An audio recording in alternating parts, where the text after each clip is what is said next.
Good evening, everyone. Thank you for joining us at the June 5th meeting of the Hyde Park Planning Board. Please take note of the exits around the room, which are these days not around the room anymore. What am I saying? They're over that way and that way in case you need to get out. And now please join us as we salute the American flag.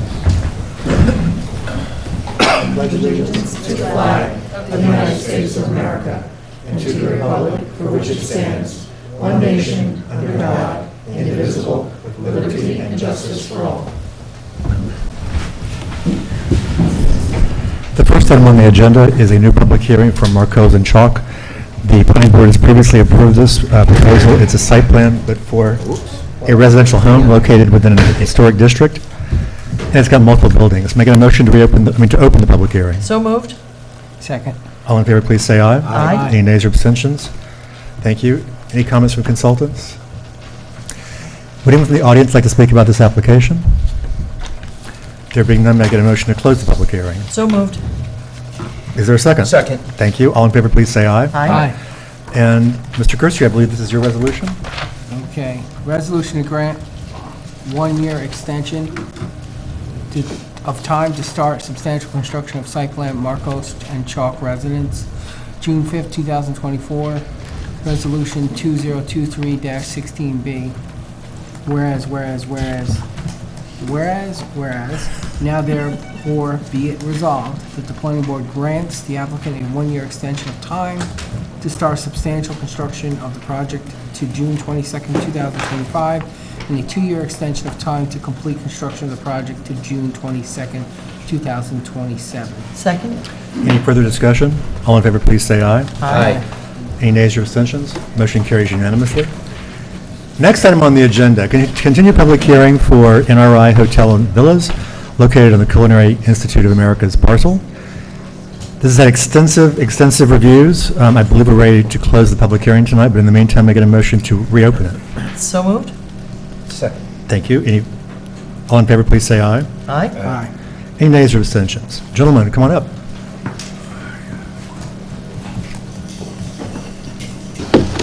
In advance, if you see blood trickling down my face, let me know. So far, so good. Thank you. It's a deep cut. It's a deep cut, and it just happened.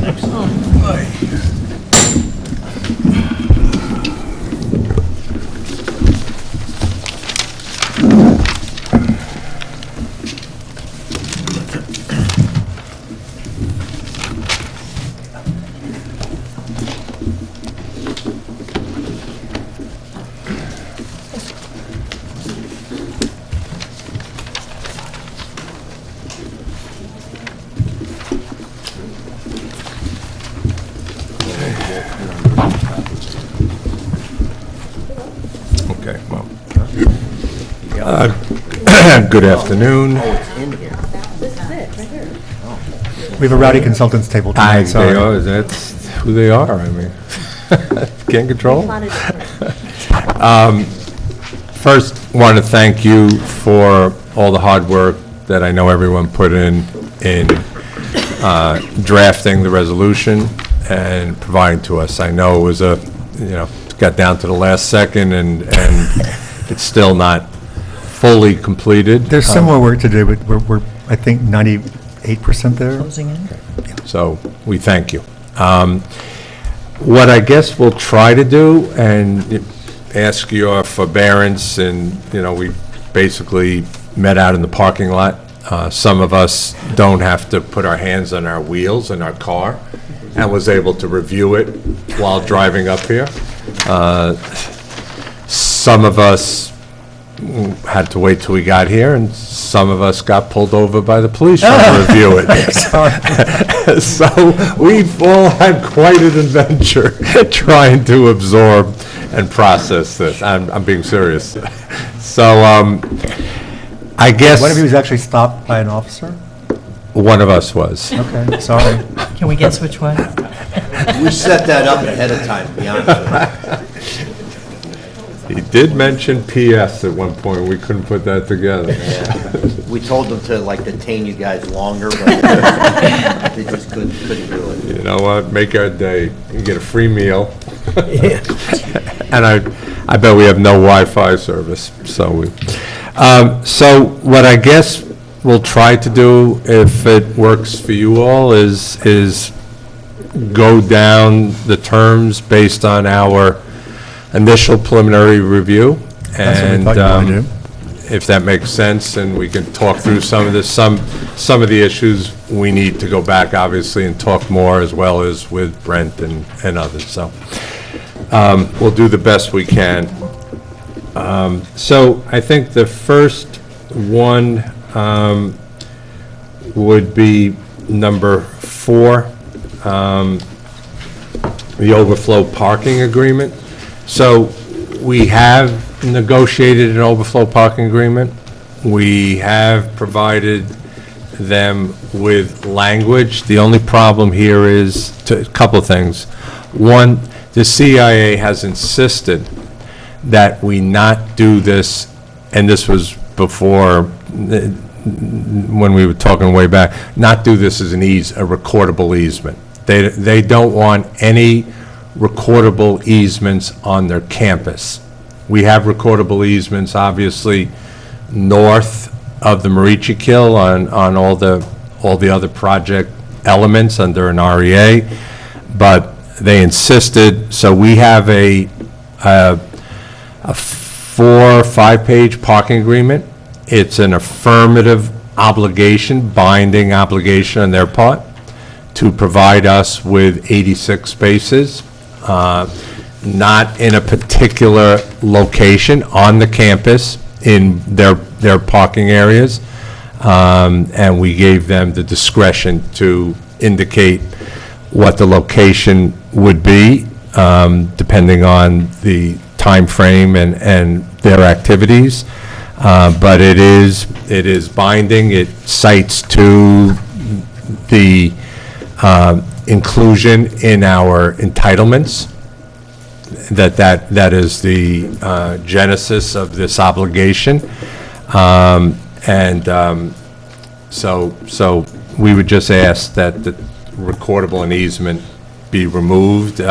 This is, just so you know, this is a debate we've had with the CIA on several issues about easements south on the campus property, which they have been pretty firm Just a on. couple of things for the board to remind. Our traffic engineer recommended that we have an actual specific location on the culinary campus for your spaces. Now you're telling me they're going to be willy-nilly, just kind of everywhere, anywhere? There is a initial area that we've identified, but the CIA asked that they'll make a commitment to us of 86 spaces for whenever we need it, in our discretion, for event overflow parking, which is defined as any event coming out of the barns or the types of events that we had all calculated we might need these.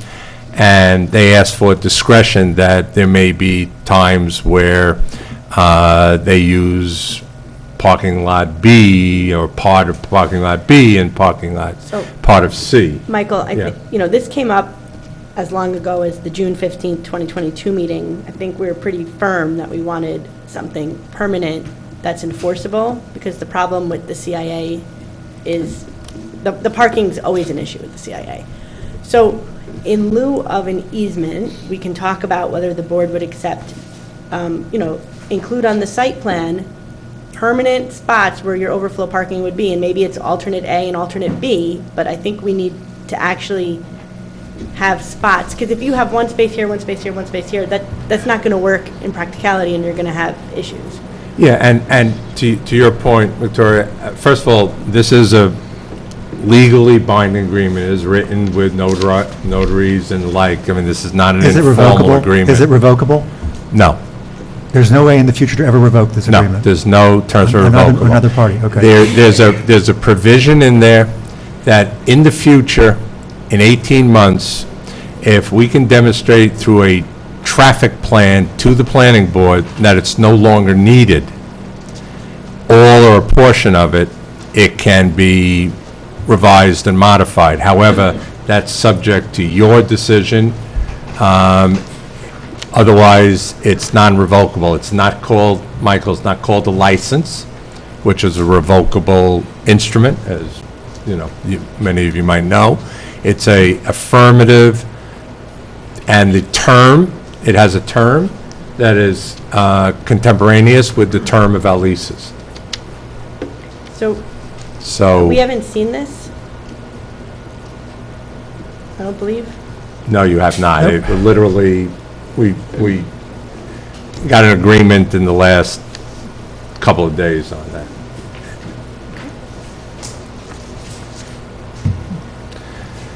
How does the board feel about, I mean, not just the contract agreement, but not having spots identified on the site plan where that parking would be? You So- know, alternate A, overflow B, or overflow C?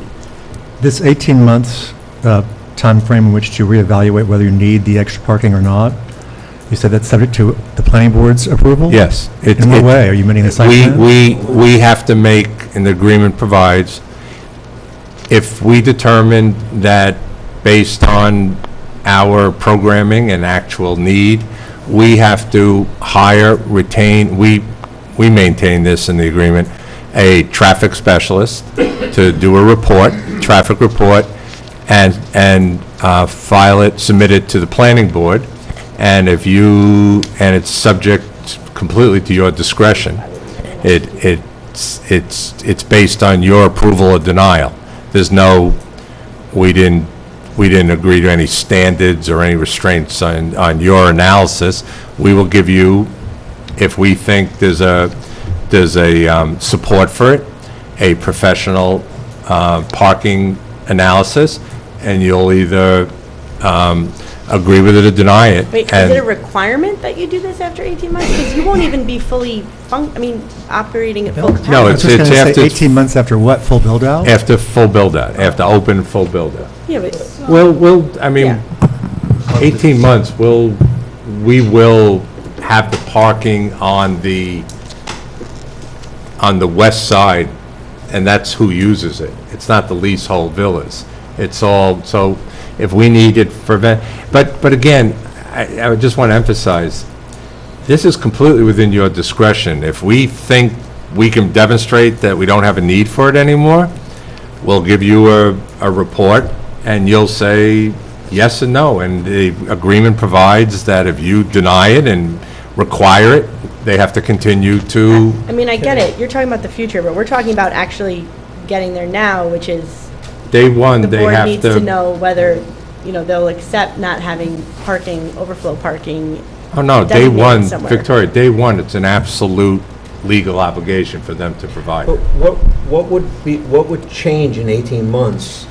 In just a hypothetical, suppose 18 months, you change it, and then 18 months later, you find a need for it again. What happens then? Why, unless it's costing dollars, why would it be? There's a question that we may be providing enough parking also for events. So the CIA is saying, well, look, The earlier analysis you provided showed that you needed these spaces on the CIA lot. You're saying now you're revising it all No, over no, no, again? mathematically, it did. I mean, using all these standards, the parking standards, there's a need. And we have a commitment that we have up to 86 spaces to fill that need. If for any reason in the future, and I don't need to tell you all, parking is always a sort of as-built, You can't control the size of events that you're going to have there. Well, that's Well, the thing. Go ahead, Bonnie. I guess just my question is, the parking table said what's required is 426 spaces. What you're proposing was 392 spaces, of which 86 are the CIA overflow in the event, right? And that's supposed to be for the event ballroom.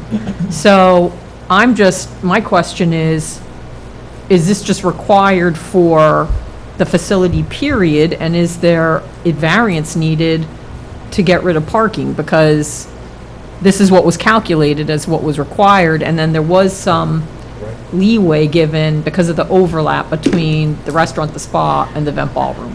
So I'm just trying to figure out what's Which our traffic required. consultant agreed with the overlap. And this agreement in no way limits your authority to either reject it, deny it, or condition it. So if we were to come to you and we would demonstrate that we've had 18 months of events, we've had many major full capacity events at full capacity of the resort, and we found that we don't need 86 spaces, you could say, all right, that's accurate. However, we're going to put these conditions on it. Rob, your condition. If you change your programming or you this, you have to come back to us for spaces. We're not, There's no point in talking about this 18-month thing, because you're not going to come in for a site plan amendment and reopen seeker in 18 months. I think we need to focus on whether an agreement like this Thank is you. actually the appropriate, actually meets the needs of the planning board right now, instead of focusing on that provision. I agree with that. So you're willing to jeopardize the success of parking at your events if the CI doesn't have any spaces at all that day when you're having an event? No, they are, Michael, they are committed. What are they going to do, go over there and drive the cars away which are already parked? How hard are they committed to this? They committed, they'll be in major default if they don't provide it, and we will have recourse against Parking them. at the CI is open to the public as well. Michael, and I don't think this is I don't think this is unreasonable. They've made a legal commitment to us when we asked for parking to provide us 86 spaces for overflow parking. And they're saying, look, we would like a little flexibility in the location on the campus, but we know we have to give, that's a legal binding commitment. And there's no qualifier in it, there's no force majeure, there's no, if, but of any kind. It's the same, the only difference that it doesn't have is it's not specifying one precise location for all times. I would personally feel more comfortable if we had several locations shown. When Victoria said area A, B, and C, we've done this before in other site plans where they've wanted to move forward with buildings, but the buildings aren't designed yet, so we just show footprint areas where it could go. That's basically what I'd be looking at here, I think. But let me hear from the rest of my colleagues. Ann, do you have any strong thoughts on this or thoughts? Well, I'm just a little confused. Kind of the whole point of doing any kind of, whether you call it an easement or an obligation, is to guarantee that there's enough parking, because you're going to be successful and you're going to have great events. You'll probably have to compare notes with the culinary to make sure you both don't do big gigantic events on the same night. That's one thing that I can see that could happen if you don't have something in place. But if you do have something in place, I'm not legal, so I think what we're looking for is something that just says we're guaranteed that there's a place to park. And if it's A, B, C, or D, I mean, they have various places on campus that they could corral, and I would be fine with that. I don't know the difference between the obligation and the easement, and to me, whatever we put in place needs to be in place, because 18 years from now, when it's established and there's all, and it shifts and it changes, you have a big party in 18 years, you want to make sure that there's parking available. It's a guarantee, and it runs coterminous with the terms of the The lease? master lease. So- Yeah. So in 99 general, years plus. an easement is recorded so that it runs with the property, so that if they sell to Hilton or, Doug's Hotels or whatever, the parking goes with it. And so we need to review this contract, I'm assuming it's a contract, to make sure that it's not just with IHG or not IHG, It's some all, subsidiary it's of. successors, assigns, Whoever Okay. it's with. all successors and assigns. I mean, look, we're aligned on this. We need that parking. As far as we're concerned, we have a need for 86 spaces, both, we believe, because of the programming, and two, because that's our entitlement. So do you? So it's written that Is it way. possible? I think if we're not getting something recordable that runs with the land, We can go back and talk about it, because I think this is something we haven't thought through. We always assumed we were getting an easement. Is it possible to go and give us some, like, location A, location B, location C, so at least we have an understanding of where cars could be parked? Well, I just want to go further because the the FEAF says it's going to be Lot C. Right. So if that's so is Lot C like, it would be, I don't know how big Lot C is. Could it be like 5 different locations in Lot C, or it could be other locations? But that's what the FEAF said. So I think everybody assumed, okay, there is a place where these spaces are going to be. We assumed that because they had their traffic engineers go out and hand count all the cars on several days, if you recall. Right. As I'll point out a couple of things here. Number one, Bellafield, the inn at Bellafield across the way, doesn't have adequate parking. Are we all aware of that? Nodding over there, yes. They had their first big event, and guess what? 80 cars couldn't fit on the lot. They had to go park in mud, and they were really angry. So when we're talking about this is trying to help you, not hurt you. We want you to be successful, but you're going to need parking, I believe. I think you're going to need a lot of parking for that matter. No one is disagreeing with you all in any way. That agreement obligates them to provide us unequivocally with 86 parking, guaranteed on campus when we need it at our discretion for overflow event spaces. Fine, is it going to be on Lot C, as the FEAF asserts? The part I'm trying to understand, I understand it's we mentioned Lot C in the FEAF, but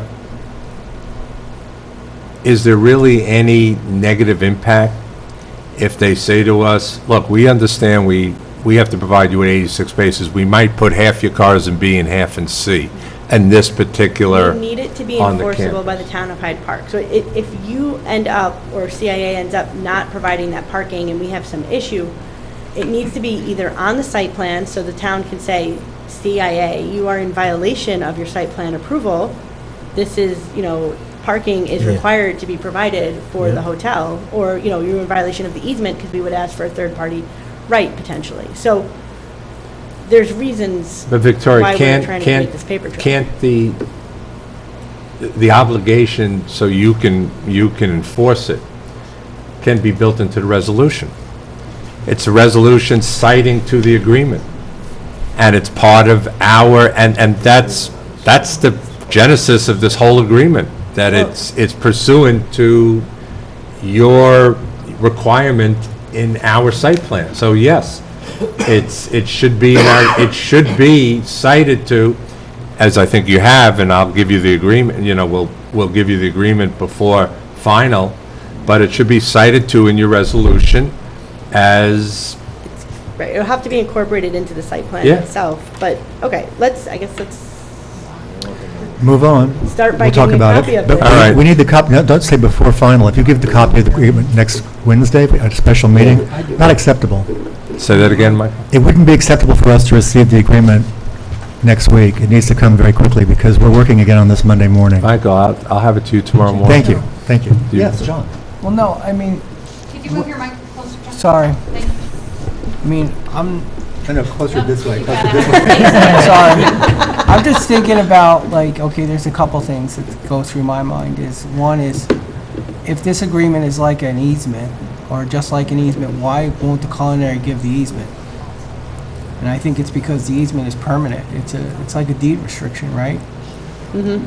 So, property, yes. yeah, so Harder for them to sell. that maybe harder for them to sell.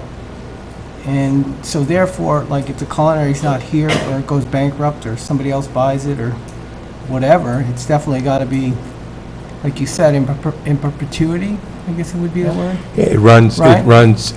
John, coterminous with the lease. And that's right on there. It says the term of this agreement runs coterminous with the lease. I believe. 99 plus years. And, So if they did sell or something, it would, And it says right on Would have it, to be honored this by the binds new all owner. successes, the signs, everything. The reason they But don't if it was a want, bankruptcy, I mean, is doesn't that an agreement always accessor have and a to have sign? If it's foreclosure sale, just thinking it through. I mean, I'm not trying to make a mountain out of a molehill, but, I mean, that's something that I'm thinking about, is what's going to happen if the culinary, which I hope never happens, sells or goes bankrupt. And two is, you're talking about guaranteeing parking spaces, right? So if I was looking at this, I would most likely say, okay, what's the total number of spaces on the culinary site? And what's the required total spaces for your project, right? And do they include the 85 spaces? So then, if the culinary fills up, for whatever reason that day, how are you guaranteeing spaces on the day that you want to use those spaces? And, I mean, it's really not a guarantee. I mean, because if the spaces aren't there, they're just not there. So, even though they, we all know that, we can go and enforce an agreement, but if the spaces aren't there, they're just not there. They're gonna have to coordinate events. Or available that day.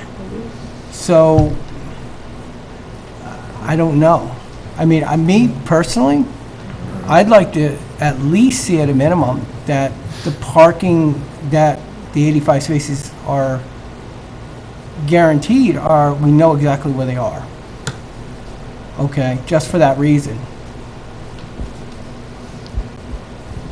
Thank you, I John. just, I'm trying to think of what's the culinary's motivation for not giving the easement, if the agreement is exactly like the easement.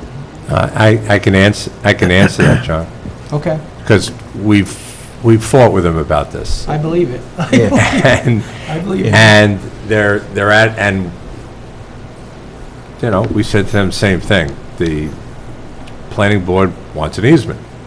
It's where we started.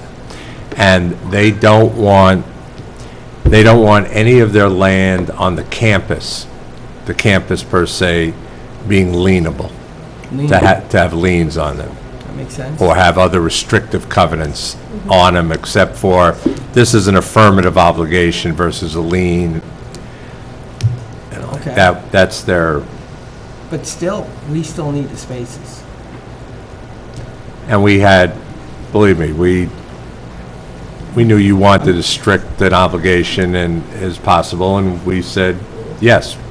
So, understanding they don't want liens, I mean, we understand that argument. Why won't they commit to 2 locations for the overflow parking? Let me go back. Okay.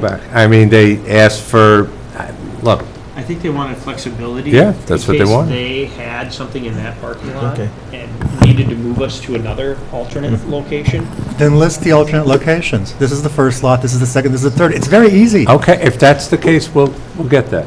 I You could think even we do should be able fourth to and get that. fifth, because it's at your, you're gonna be, your clientele is gonna be hampered by having to either drive or walk or whatever. So just list a bunch of them that have 86 spaces, and that would be fine, because then it gives us the teeth to protect you. Otherwise, we can't protect you. And we'd have to go down, they could rescind after 18 months, force you to make a decision, and then what happens? Then we can't go back because they've already, Yeah, that's, look. We want to protect you. And we want this right to be protected, and you've known the CIA way longer than we've known. They're our landlord, master leased landlord. We've had to, as you can imagine, in negotiating with them, make certain accommodations. When they've pushed hard back on a couple of issues, we had to find an accommodation as we've pushed on issues. I will go back to them on trying to identify the locations. But the obligation is as important to us Right. as it is to you, for all the reasons you've said. Ms. Moss, comments? So let's think about what overflow parking could be. Could it be that spaces are allocated in parking lots for this overflow, and then the CIA has to use their grass fields for overflow parking? So now we're creating a situation on the campus that's not desirable and not approved? Or they could give NRI the grass fields for parking. I would like a little more certainty that all of the space, because we don't have banked parking on the culinary. I know. I was trying to think about banked parking as well. And and you may hate this idea, but what about so I don't know how big the stacker parking is, and let's say you could get rid of 2 villas and put additional stacker parking. Could you just have an option of an alternative where if you can't build, or if something happens with CIA, you're given the right to build parking, just being aware you might lose some villas or a couple of them if you put it next to the existing, just to leave it open to you? If we ever need more parking, we'll come back to you for an amendment for more parking. Remember, we did a number of traffic analysis, and you pushed us to be more accurate in our parking analysis, and we did multiple analysis to try to demonstrate that there was available space. I would ask you, please, to respectfully to recognize that they do have the available space. We wanted to get flexibility. I hear you. You're not Again, the happy last with correspondence that. we have directly from the CIA is that they don't have enough space on the campus right now. That's number one. Number two, President Ryan approached the owner of Bellafield asking him for more parking on his site. I'll enter that into the record right now. So what we're trying to do is, again, protect you. And as far as the CIA being rough partners, I had to sit here and field for 4 years calls from prospective operators of hotels because the CIA was advertising that they had ready-built plans. I had to tell every one of them, that is not false. I mean, that's false. That's not true. So I know how desperate they've been for a hotel. If you guys can't work with them to gain certain things that are just part of our requirements, by the way, it's not that the planning board wants the easement. The town needs the easement. That's our policy because the town has to do the enforcement. The planning board does not do this. Please don't say that the planning board wants something. It's in the code. It's in our code. That's what we're trying to talk about. We can talk about this offline, I guess, Yeah, later I on, think because we need to move on to the We heard- what other I mean, conditions. we heard from a majority of the board, they'd prefer to see, well, I guess all the board that's here tonight. Yes. They'd prefer to see the, a designated location as part of that agreement, or at least multiple. 2 or 3. Or multiples, like I said, lots, this, and that, as long as we know that All there's right. some guarantee. All right, I hear you. Can I just add one last thing before we move on to something else? So, Michael, you said that in this agreement, that there's a requirement that after 18 months of full, like, build-out, you have to do this report? Is that in the agreement? We analyze, if we feel that there's a need, we have to do a study. There's a need for If what? that there's a need for the agency. We're finding that there's not a need based on our programming for that. We do a study that shows there's not, then we need to provide you all with that study and make Okay. an application. So here's something like to think about. We don't need to talk about it anymore, like tonight, but if that happened and you produce like a study, I mean, as an engineer who would have to go certify something, you're going to have to keep track of your, like, events, the number of people that attend your events. So like a traffic consultant, Yeah. it's not really based on traffic No. numbers, it's based on the number of Sensitivity events. analysis, parking So- sensitivity analysis. I mean, to submit something to the planning board, the planning board at that point in time would just have to say, okay, well, I mean, how do we know? This is just based upon what you're providing us. But It just seems weird that, But again, I think that the idea of this is, in 18 months, which will be 3 years from now, we don't know what the parking needs will finally be. We might not be driving cars in 3 years. Who knows what technology will be? I'm just throwing that out there. yeah, all right. Could be horses. All right, so we'll let it go. Okay, I'm just throwing it out there. Because I'm not going to But be here here's the anyways idea. in 3 years, You so. guys get all the ability to say no to anything. So if we don't provide you with an analysis that you feel is accurate, you can just say no. Yeah. And we do keep track of our attendees and stuff at our events. We have to. That's an internal thing for us in order for marketing and everything like that. We know how many people are at our facility at any one time. So we will have accurate data when it comes to that. But, like I said, you guys have all the ability to throw this out. It's just something that they want us to put into the agreement. So like if you do submit something and the planning board says, look, this is based upon your stuff, you keep track of it, we have no way of knowing that You it's could say, true. bring us We- more information. We could say. We want to have an independent person come look at it. Okay, so, You have all the so, you know, the ability. planning board could say like, no. Yeah. So then the planning board says no, and your like agreement is still like enforced because the planning board said no. So the planning board should, every time you come before them with this thing, they should just say no, so that you always have your like agreement in place. And then it benefits you, right? You very well may. 18 months is not enough of a sample size Anyway, anyways. so. People book their It's weddings just, it's just 12 something to think 14 about. We don't months need out. we don't need to hash it out anymore, but I just wanted to add that it's just. You're correct. And if they ask you to do that, that's just weird. Just a waste of money. It's a waste of money, you're right. We didn't You're offer 100%, it. you're 100% right. We didn't offer it. Okay, so that's, I just wanted to add. Yes.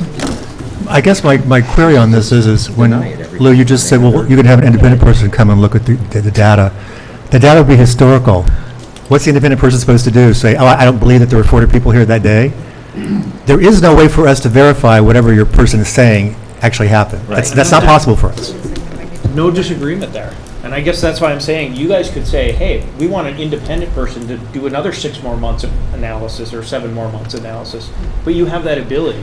Yeah, but then you have to pay for that. Yeah, and then. Yes, I do. Guys, we didn't offer this. No, I know. I This is understand. not, Tell them the we're planning board doesn't fine. want to accept this. So you submit it and they deny it, and you have your like agreement. I guess what I should say here now is Fine. it's okay for the CIA to bully you, but I don't we like can them move bullying on. us. Sorry. That's how I feel, sorry. I really do. We have expectations that are based on our code, that are based on zoning, that's all. And then when I get this pushback, and I know it's not really coming from you, but you're the vocal spokespersons for the CIA, they're the ones who wanted you in the first place, I guarantee you. Yeah. But Michael, okay, Do they want a hotel on the property or no, not? in this day and age, a lot of projects, at least that I'm familiar with, are coming back to boards to discuss as-built parking needs. There's been there's been a whole philosophy of how much parking do you need? Yes, we have codes, we have numbers. This is why we bank parking as well. But there's been a back and forth. It actually, not here. We've not had that. Well, in my experience. They've been coming in for more parking, actually. Okay, So- then Because you know what? We don't have transportation, I mean, it's a different scenario than. Then it's going to be the Residential. pizza taro theory of no, no, no, no. No, it's I also, mean- I'll be honest with you, I go to different events up here, I chair a lot of events. When people want to park, they park anywhere they want to up here. You'll be gone, Lou, no offense. But there could be very easily people parking illegally on your winding roads all inside your site because they're not going to want to go back to the CIA and look for stuff.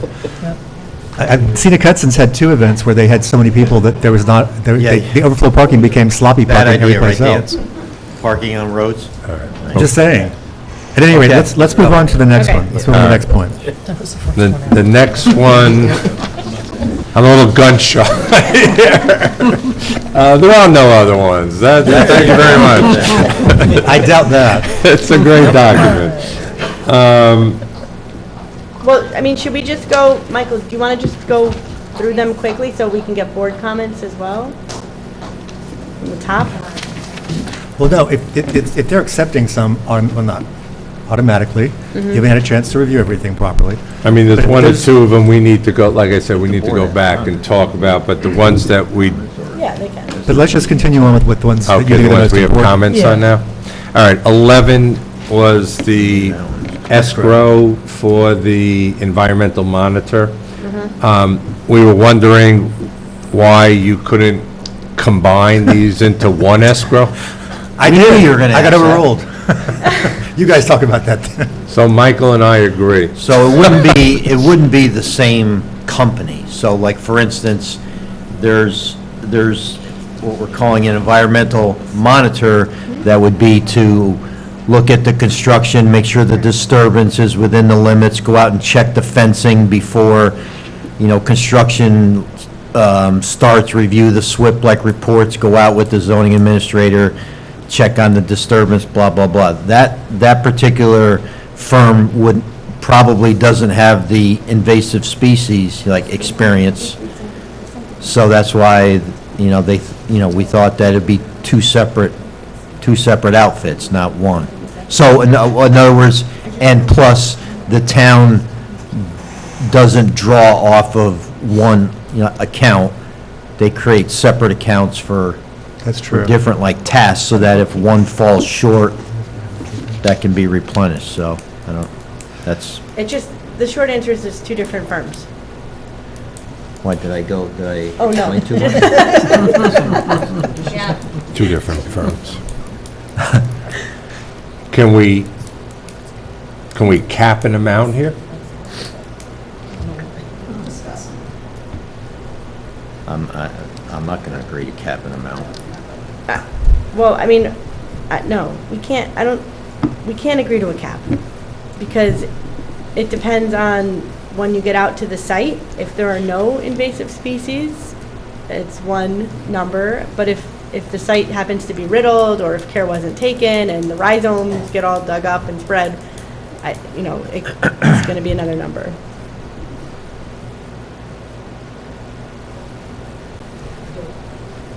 But in all cases, it has to be reasonable, and you have the right, under the town's escrow provision in the Yeah, zoning get law. invoices. To get invoices, to review, and I'll tell you, the chairman reviews Oh, yeah. all the bills as well. And So Tad.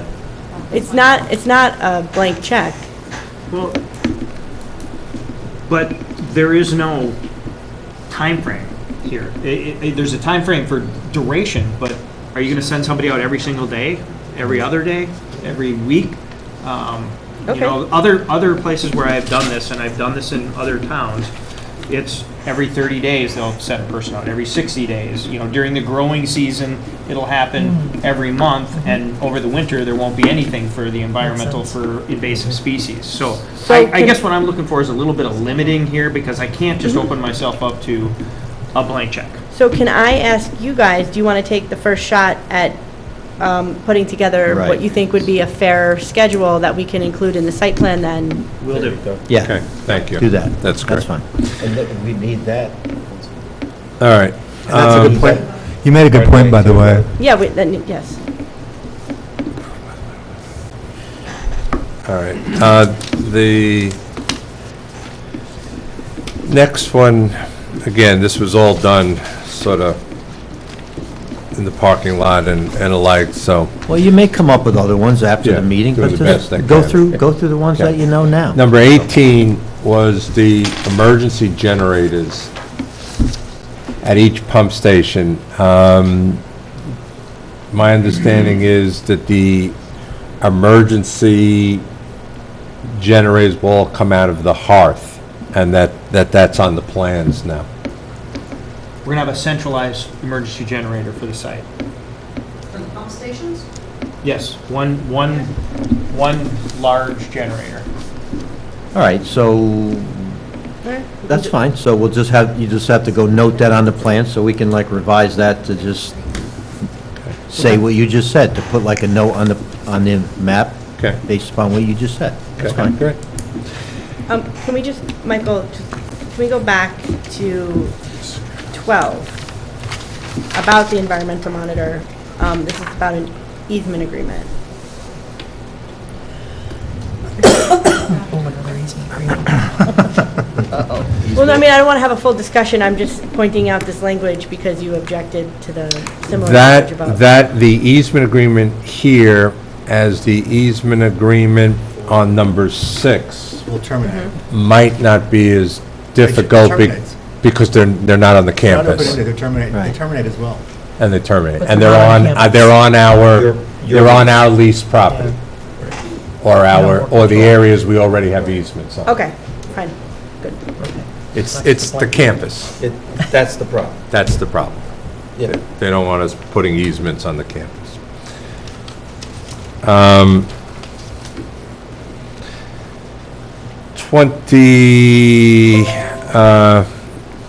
29,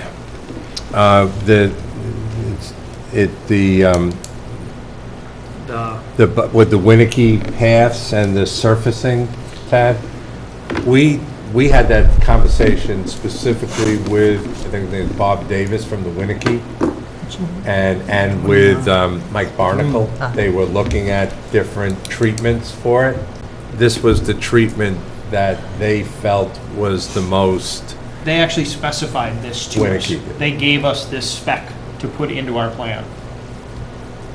And you understand how it's implemented? Yep, he walked us all the way through it, how they turn the dirt up and they Mix it. impregnate it and it becomes almost like a hard surface. It is a hard surface. So when you turn the dirt up, if there's just rock, or you encounter rock, are you going to import soil to create a path? Because I thought the whole idea was that you weren't going to do much of anything Well, in this area.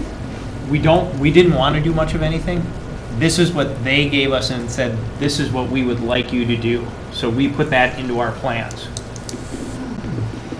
This conservation easement was created because someone illegally filled in a wetland in another location. That's how this started. Now, this isn't a wetland area, this is an area that's archaeological concerns. So if you're digging, that's what caused this in the first place, was digging to find the orts, church, etc. How deep are you going for this stuff? I don't So think we're small? digging very deep. I think it's just a shallow little bit and it's only, as wide as the path. And It's my not like we're digging out and excavating dirt out of there. It's Can turning you over. can you confirm this? Yeah, well, That's all. and Michael, it's our understanding that this is pervious, that this treatment, even though it hardens some, is still a pervious. That was one of what their criteria was. Pete, can you check on that to see if it qualifies as pervious? Let's, Talking about resins. I didn't know that resins were pervious. I think, according to him, it's, but we'll go check. We'll pull up and the we'll do email it. from the And- Winnicke. That would be helpful. And Tad will also, if you want, get on the phone with Mike Barnacle, who dealt with it, we'll talk about it. I mean, we're not wedded to, There's an awful lot of trails Okay. that are going to need this treatment. all right. That just seems to- And we'll put that together immediately. Also, just, It's cheaper you're for me. putting piles in some of the trails too, right? You're For the making it up. catwalks? Yeah. Yeah, they're limited to some of the areas that we showed on the specs, yes. Which is a DEC's encouraged, promoted walkway in wetlands. But not in any of They- the no contact catwalks. areas. Say that again? I mean, DEC has them right through wetlands. Oh. I said, we just need to confirm that those piers aren't in the no contact areas, because you shouldn't be disturbing below the soil. No con. We're talking. The pre-contact area. We're talking. We're not doing them in the pre-contact. Okay. I wasn't sure if we were talking about. I'm sorry, you're right. Winnicke We're- or Victoria, we're not pre-contact. doing them in the Okay. pre-contact areas. This is the Winnicke. All right, next one. All right, we're coming into 38. So this was the 1,500 gallons per minute, static pressure not to exceed 125. So understanding was, in talking with engineers, sorry, Chris cannot make it today, or excuse me, Joe, but we did speak with him, is that the hydrants are rated 250 PSIs, but we can control them so that it doesn't exceed 125. That's my understanding.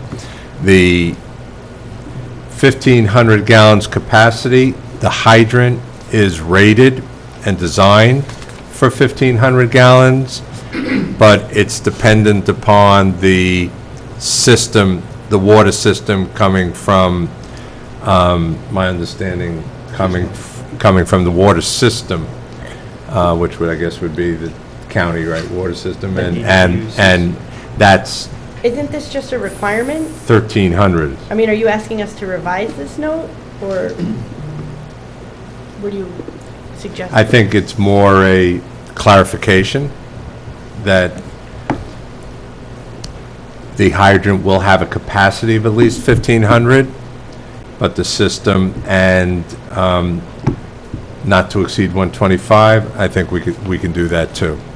So I guess we'll, it's we'll, okay. we'll Well, I'm just clarify. asking if you wanted to change or not. Let me go back and Okay. talk with him, like, Dan, do you want to say, add something back there? Can we give them the microphone? Yep. please? Thank you. Thank you, Michael. It's open, yeah. Good evening. It should be on. Is it on? Okay, good. Good evening. Dan Nichols, Roosevelt Fire District Fire Commissioner. With me tonight is Jeff Scala, Chief of the Department. The reason for this note as part of our conditional approval letter is that Dutchess County Water Wastewater in that area has ample water supply to provide in excess of 1,500 GPM. However, projects, by virtue of how they lay it out with piping sizes, required metering, whether it's site metered or not, valving, so on and so forth. We want to make sure that it's piped appropriately so we can actually get 1,500 gallons a minute out of it. We do have a unique scenario at the culinary because the culinary is at the lowest point of the water system compared to the water tower on St. Right. Andrews. Right. Which we start off when the pressure reducing valve will blow the intake relief valves in the fire apparatus if that fails, and we've done that before. So we want to make sure that the system isn't over-pressurized. That's good for the project too, by the way, because a lot of times the culinary doesn't know their system gets over-pressurized, and then we start blowing sprinkler pipes in their building when yes, there's at the north end, which for those that have been around for more than, I guess, 25 years now, where the softball field used to be. Yep. There's a valve pit there that have the pressure reducing for the campus. And when they get water flow, when it lets the water go, but when there's no flow at nighttime and everybody's sleeping, it actually reduces the static pressure on the system, so there's not an overpressurization. We just want to make sure with the topography here that's taken into account, and those are rated. So that's the reason for comment 38. So I have some correspondence, email correspondence with Jason Teed at the Health Department and Mike Keating from the Water and Wastewater Authority, and I brought this up, and I actually sent them, Dan, a copy of your letter.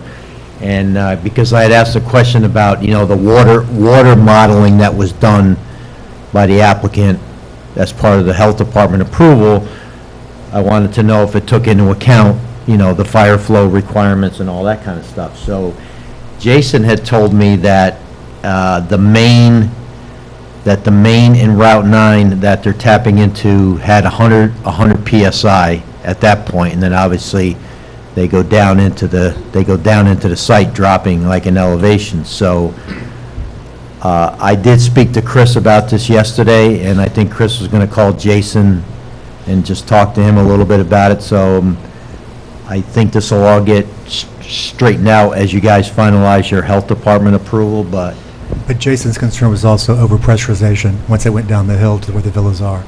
Nobody wants it. It's not good for the project. But I just want to make sure from the tap, from the DCWA responsibility into the project's responsibility where it becomes a private system, that the flow capacity of the infrastructure is maintained, so. because their water modeling should have brought all that up, because if they had the pressure in the street, I assume they got some hydrant-like tests, existing hydrant tests in the area, and then ran, their water model based upon that.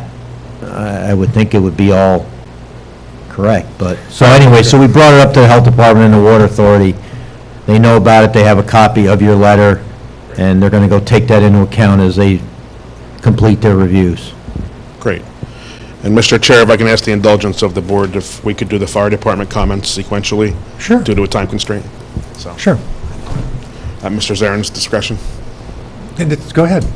No, just whatever comments Mr. Zarin has Oh. related to the fire department, if we could just do them now. I think we're almost at the end, actually, so. They're grouped together here. I don't think we have a lot of issues with these with respect to it, but there's 39.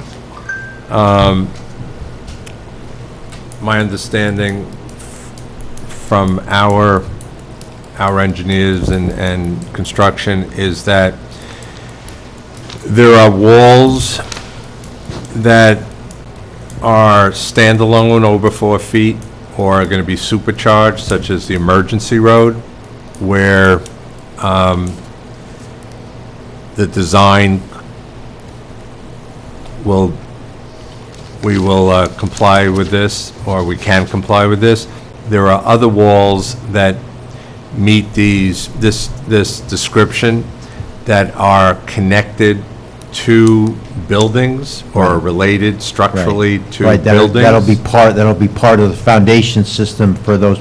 So what Tad and I wanted, or me more than Tad, I guess, but, was that there's, and I looked at obviously we've looked at the plans, but when Tad and I yesterday started highlighting where all the walls were, we were like, oh my God, there's a lot of walls here on this site in different spots, some that are going to be part of the foundation.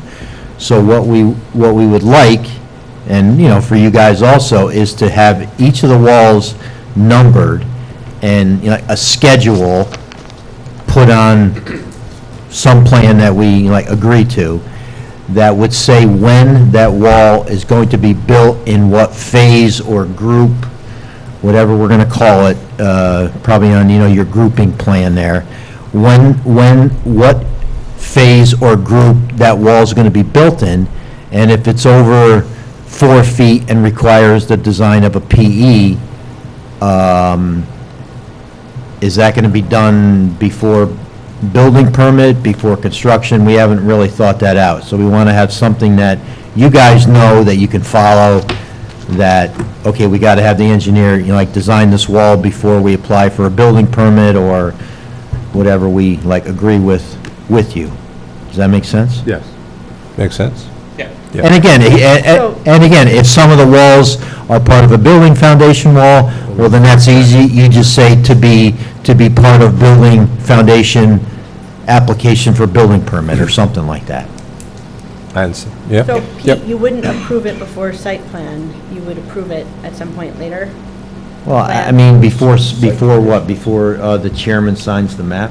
No, because I think, The ones that are attached to a building will be part of the building permit. right, that's going to be part of the building permit. But what I've found is on other jobs, and again, this is from a construction standpoint, you may find a wall manufacturer, as you get into this, that you like better than the one that's shown on the plan, and that wall manufacturer is going to have a different design than, the wall manufacturer that you currently have on the plan. They're probably going to be generally the same type of wall, but each manufacturer has their different wall design, and accordingly, it's price different. So if Scott is able to find, a cheaper wall manufacturer that has the same look, then you're going to go with that manufacturer, and they have a different design. So rather than getting designs like now, that gives you the flexibility of choosing, the wall manufacturer as you get into it, as long as it still looks the same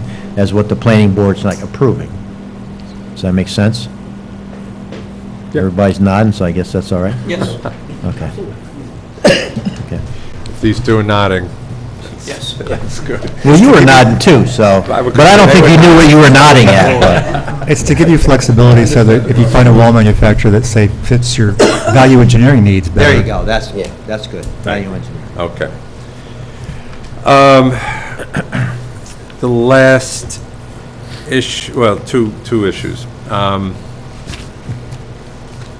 42, I think the build out, that I know, Pete, your last comments with that's something that needs to be just finalized Yeah, between.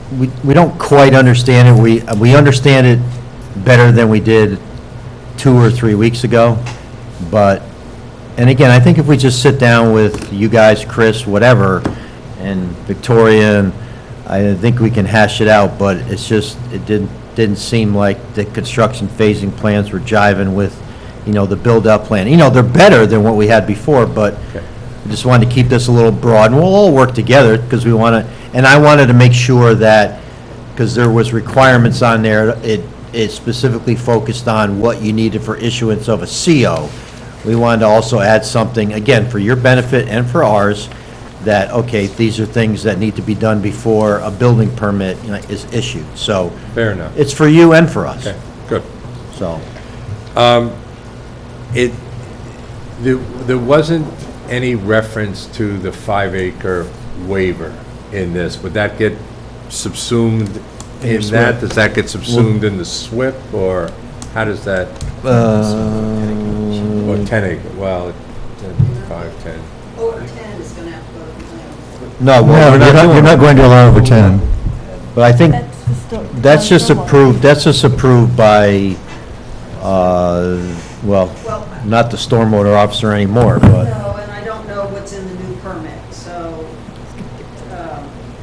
we'll figure that, I mean, I'm pretty sure it's just gonna be approved as part of our own, the town's stormwater permit.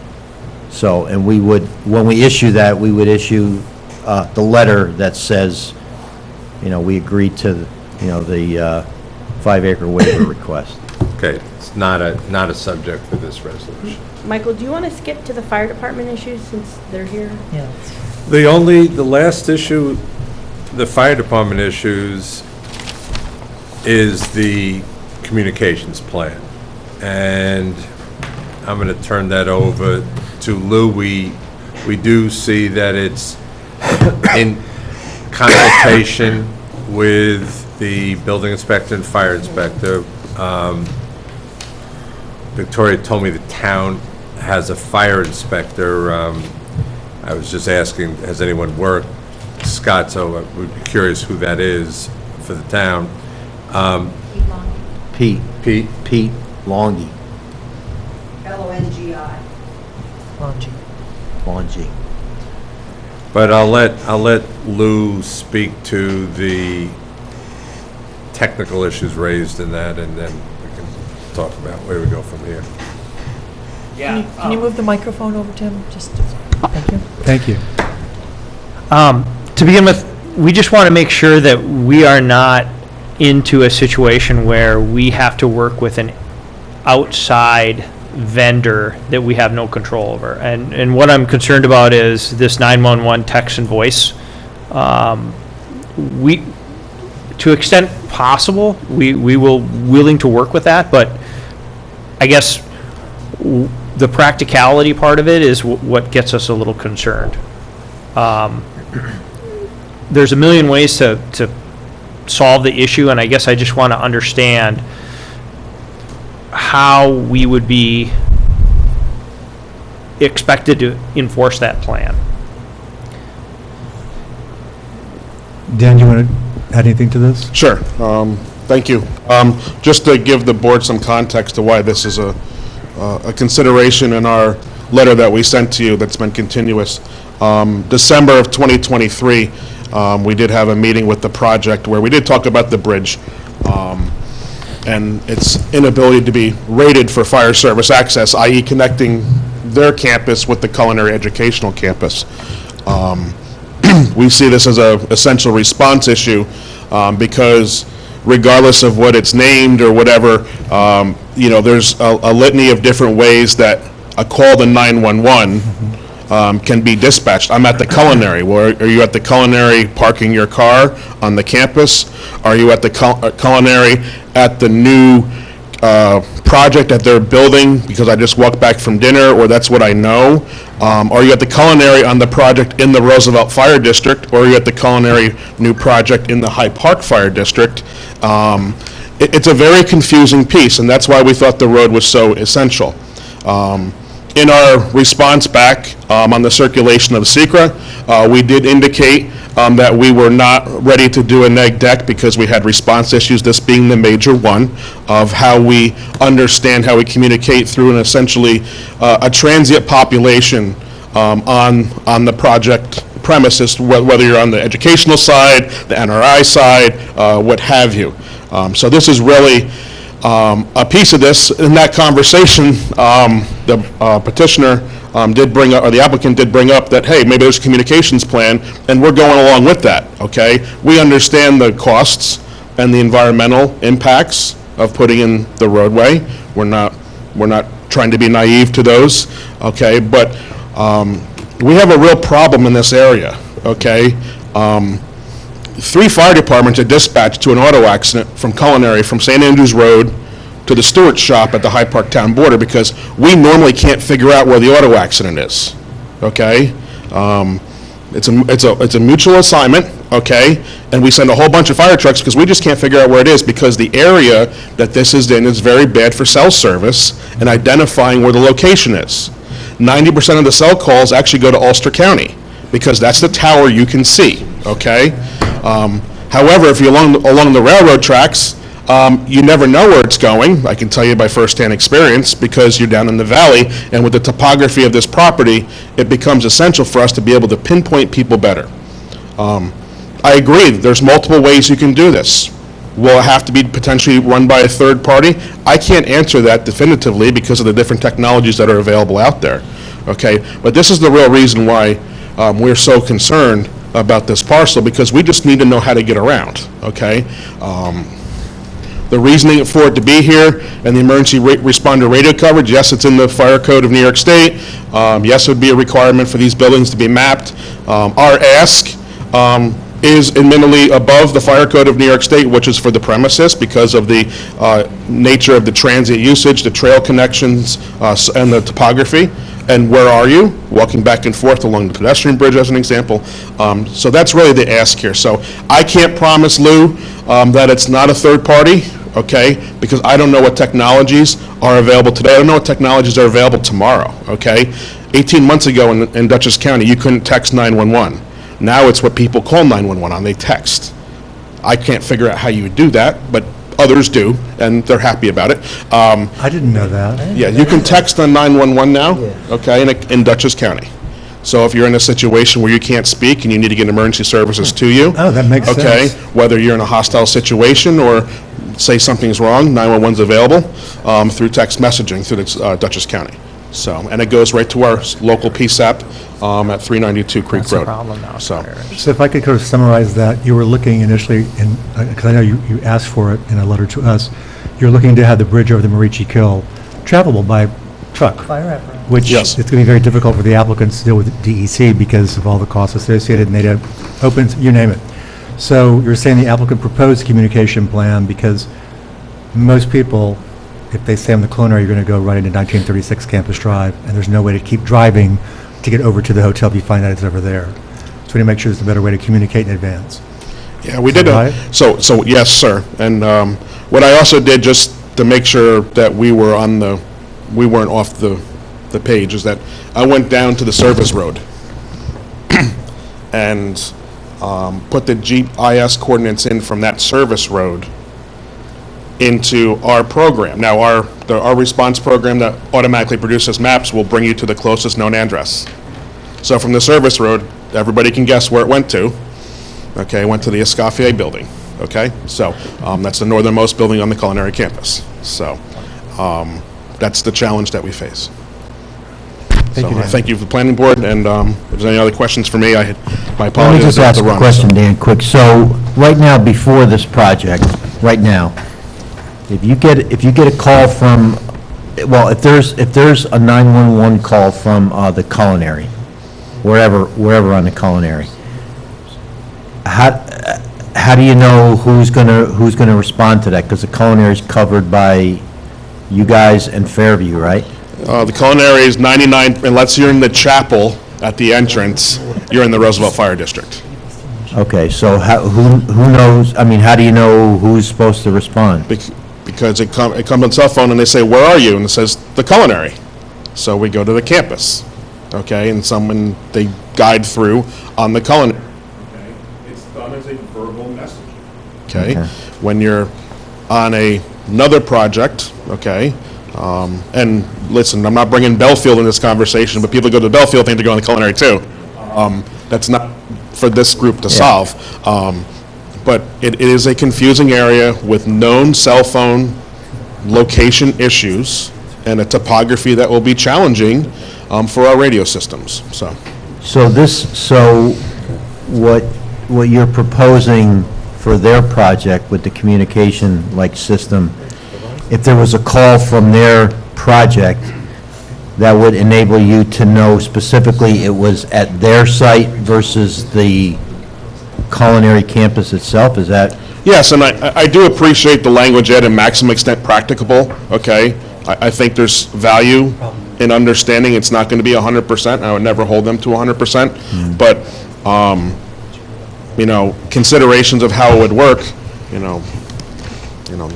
I mean, I'm just asking for my own Yeah, I mean, curiosity, that's all. I'm not, like, there's questioning. mini but- cells, there's geonetting, there's Wi-Fi linking on static IP for site networks.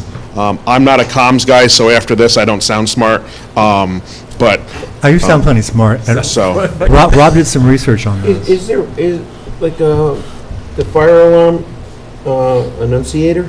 I mean, I'm not Figure it a out. fire expert, but they have systems that, wouldn't it go right to the station? I mean, to tell you the location? so I would love to say yes. I would love to say yes, because I would love for everybody to use their fire alarm system that they're going to put in, okay, and Yeah. pull that box, because that box is marked on POTS, plain old telephone systems, right? There's a wire that's connected to Central Station, it's listed, okay? That's not how we're getting calls these days. Everything's on cell phones, okay?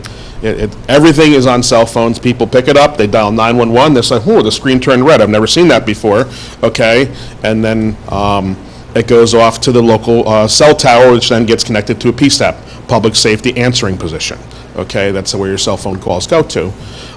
In this case, it's a weird spot in town, okay? It goes to Ulster County, or it doesn't go out at all, okay? That's actually a cell phone hole if you go down 9, okay? And you're like, wow. So that's why this becomes important, so.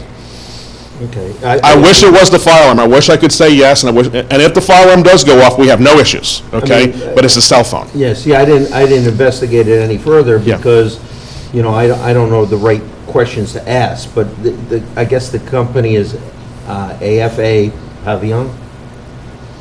What, for cell phone coverage? Well, I don't know, they do a lot of things. I mean, it's a monitored system, Yeah. and it's quite, reading and researching it from my level, it sounded pretty intricate, but, I'm just trying to say, building a bridge that could carry the trucks and stuff is,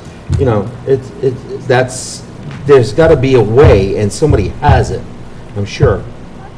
There is. There And is. they're out there, and Respectfully, though, Yeah. respectfully, every piece of the whole. by code, we're doing everything we're supposed to within our buildings. This is above and beyond, and I am not opposed to looking at this and seeing if it's practical. I want to know what the practical level is. What's that hurdle?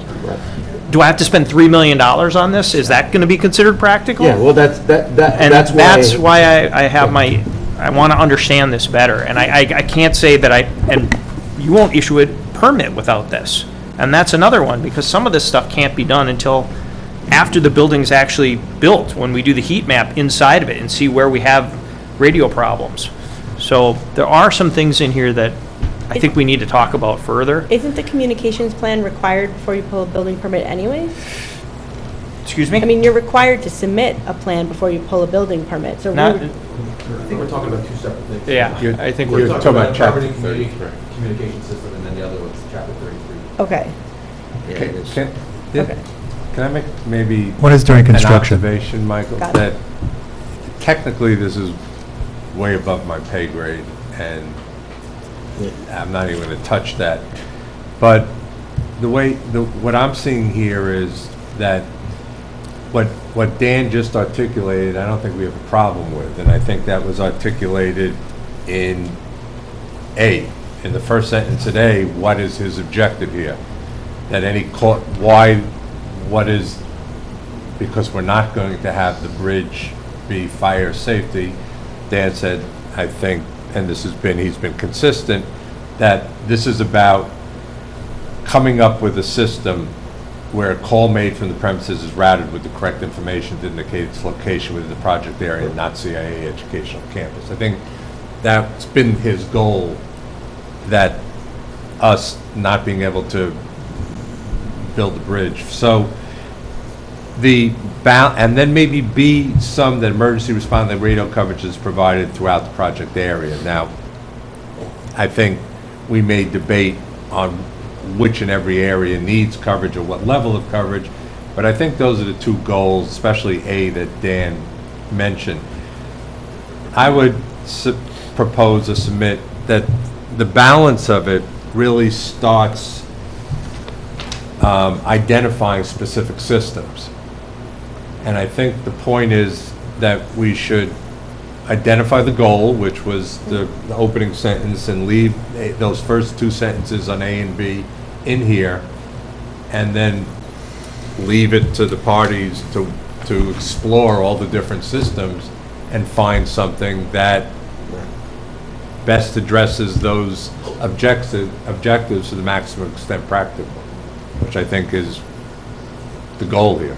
So, Michael, are you just keep A and B and strike C? Is that what you're trying to? I would keep A, and I'd keep the first sentence in B, and up to, and put the period after project area. Emergency responder radio coverage is provided throughout the project area. I think we need to discuss what the project area and what level of coverage, but, you know, we agree that our buildings should have coverage, and, you know, and to the extent we can get coverage for somewhere that doesn't require the building of a, you know, multi-million-dollar tower, we would find ways to do it, GPS or whatever. Again, it's way above my pay grade, but I think after that, where I put the period, is you begin to start identifying systems and criteria that I don't think we should be addressing at this juncture.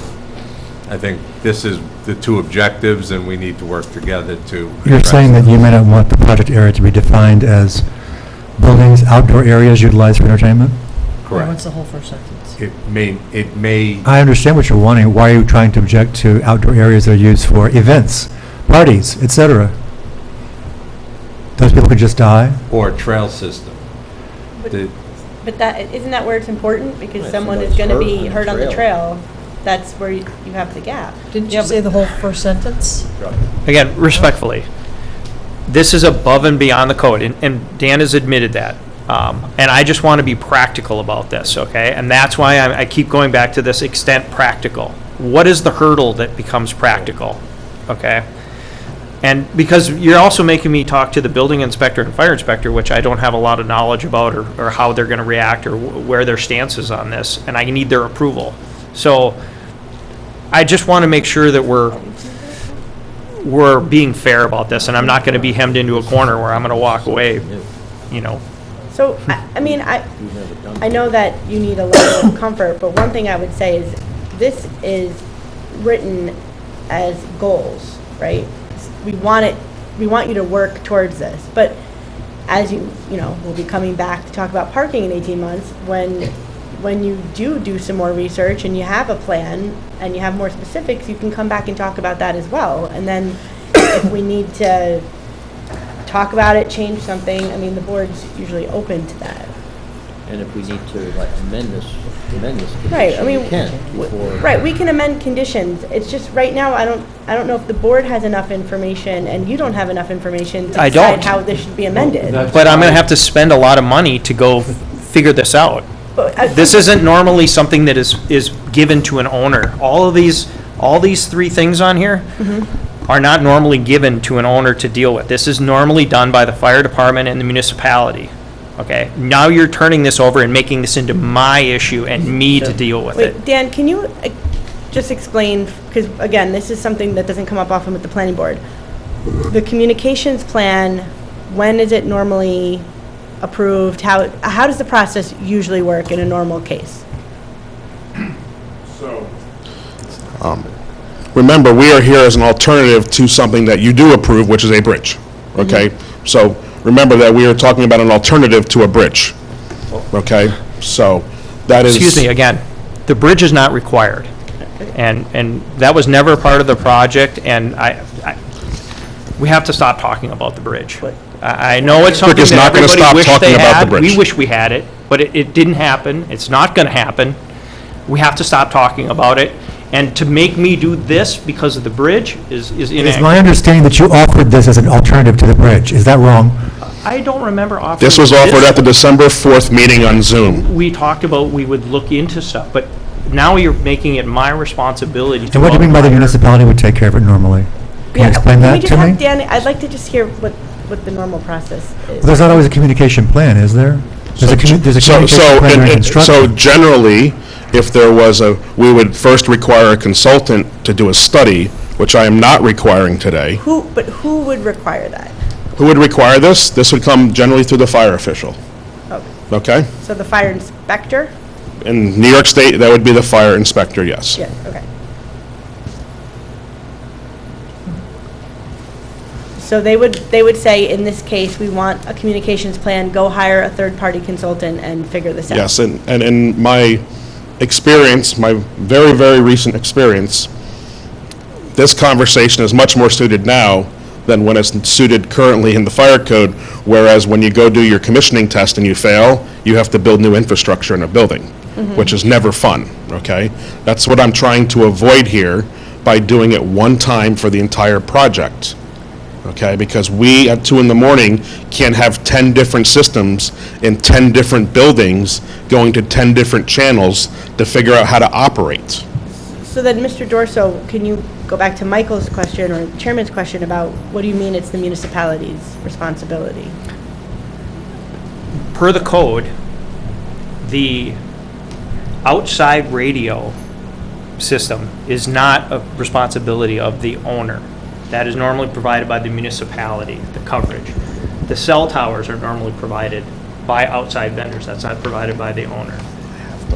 The communication plan, yes, we do need a communication plan as part of the code. We totally are going to do that. We understand that. It's just that us to say that these conditions are our responsibility is, like I said, what is the practical? What's the hurdle that we have to achieve there? And that's all I'm asking is, where's my limit of my responsibility? I've been up here 18 years, I've never heard of this municipality doing anything about what you're talking about. Never, sorry. Have you done lots of work in New York?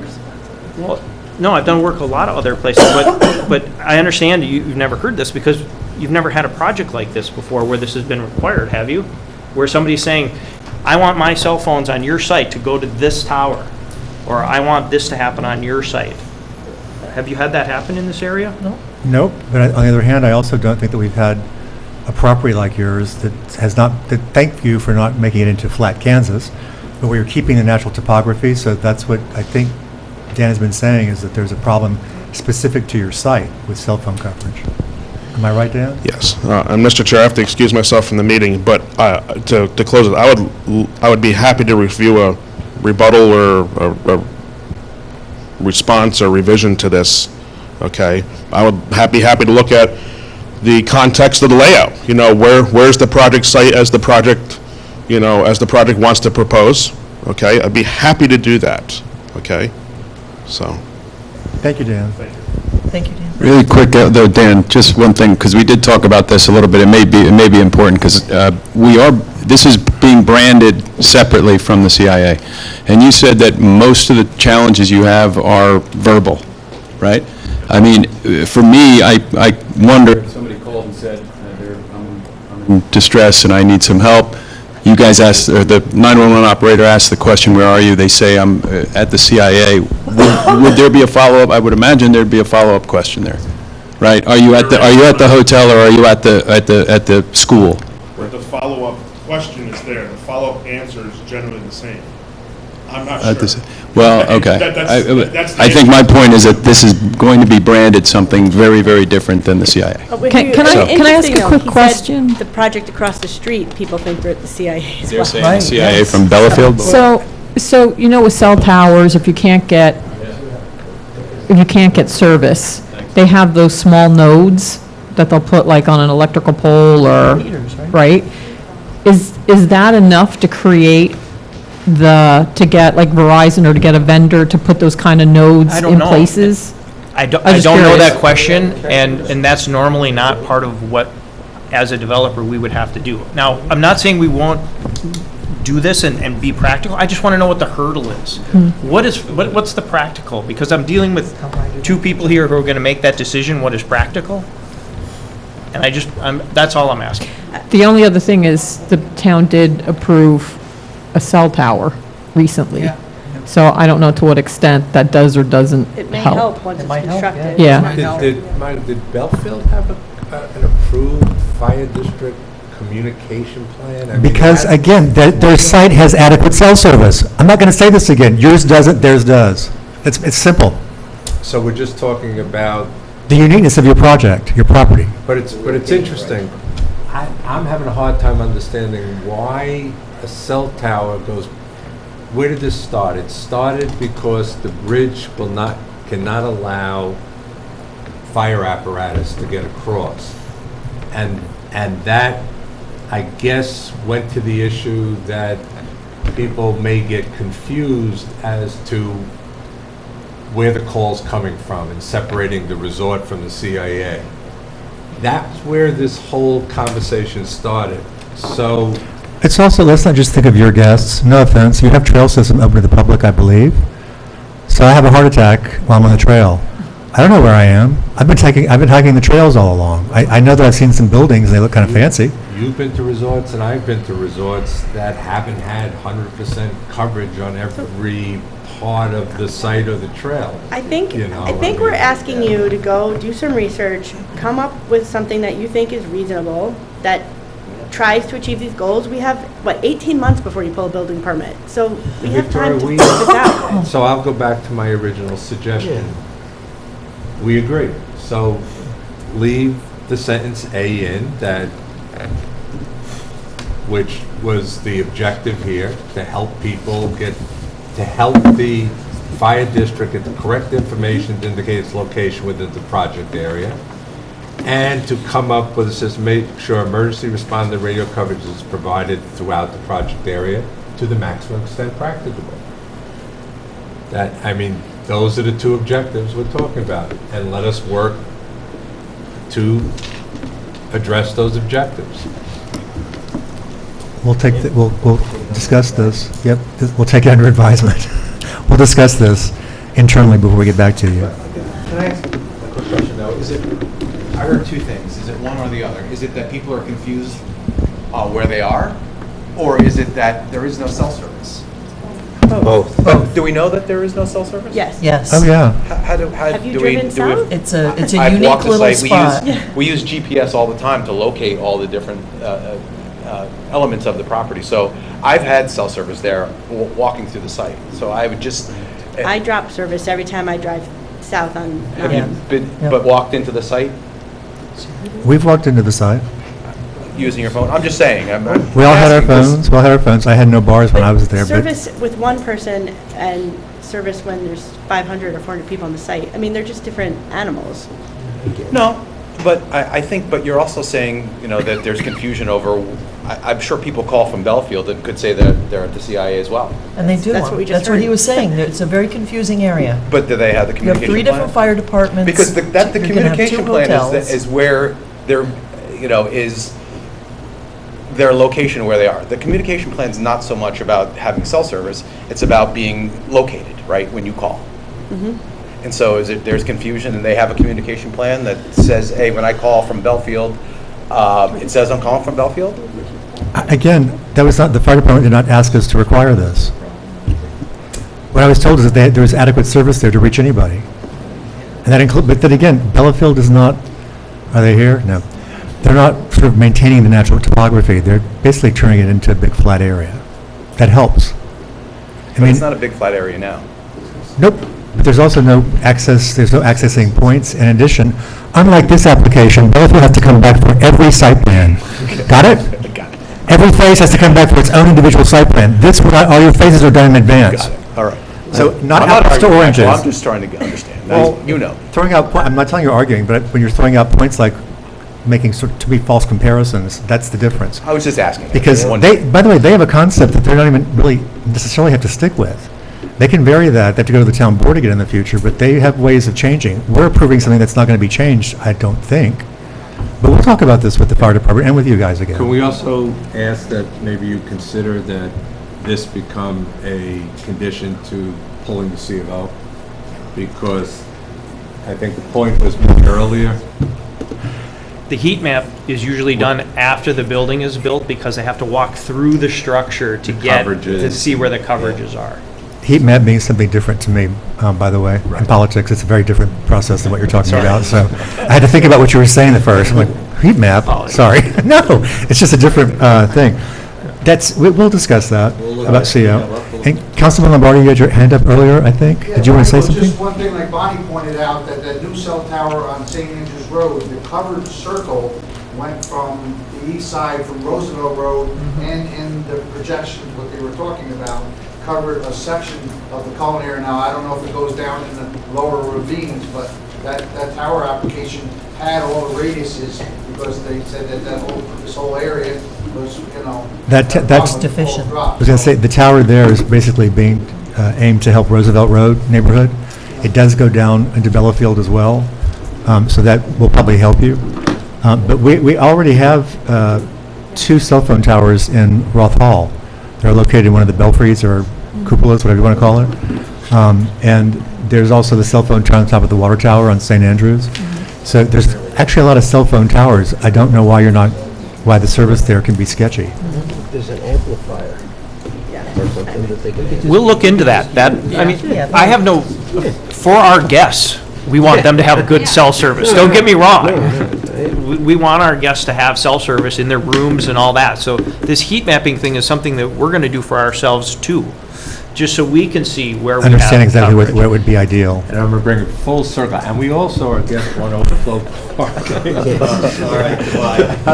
heat map. You're out of We here. have no further, We're gonna we do have no car further mapping. comments. You're out of here. Yeah. Engine mapping. We'll talk. We will, Well, we do need to hear from the public. I was going to say, I haven't asked for public comment yet, except for the 2 individuals, Dan and John.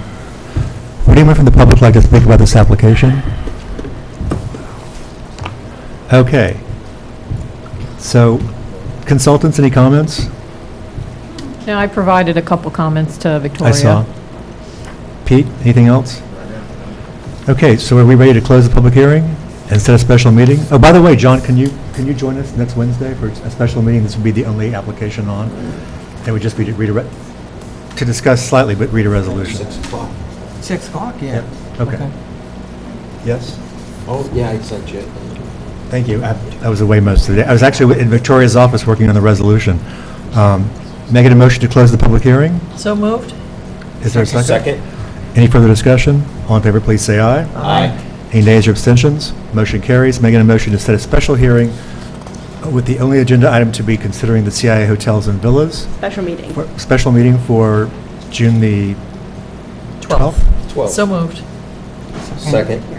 All in favor, please say aye. Aye. Any nays or abstentions? Motion carries. And that's at 6 PM. Yes, 6 PM next week. I think we owe you some information before that meeting. I'll get it to you Definitely the parking agreement. Parking agreement. Could I ask you now, may I be rude and say, why were you pushing to get an approval 2 weeks ago and you didn't have a parking agreement yet? We thought it'd be a condition, right? We thought you already had one, to be honest with you. I thought they'd been worked out. Now, I do want to just point out something. We haven't given an approval with this many conditions, 16 years. No, 17? Someone through there. You have, by our own code, you have 2 180-day periods in which to meet all conditions. If you don't meet those within a time period, you start the whole thing over again. Are we understanding that? I saw how many points you still have out with Department of Health. 82. So you're going to have to work through a lot of stuff to get your conditions done because there's no extension past when we have those 2 dates. That's it.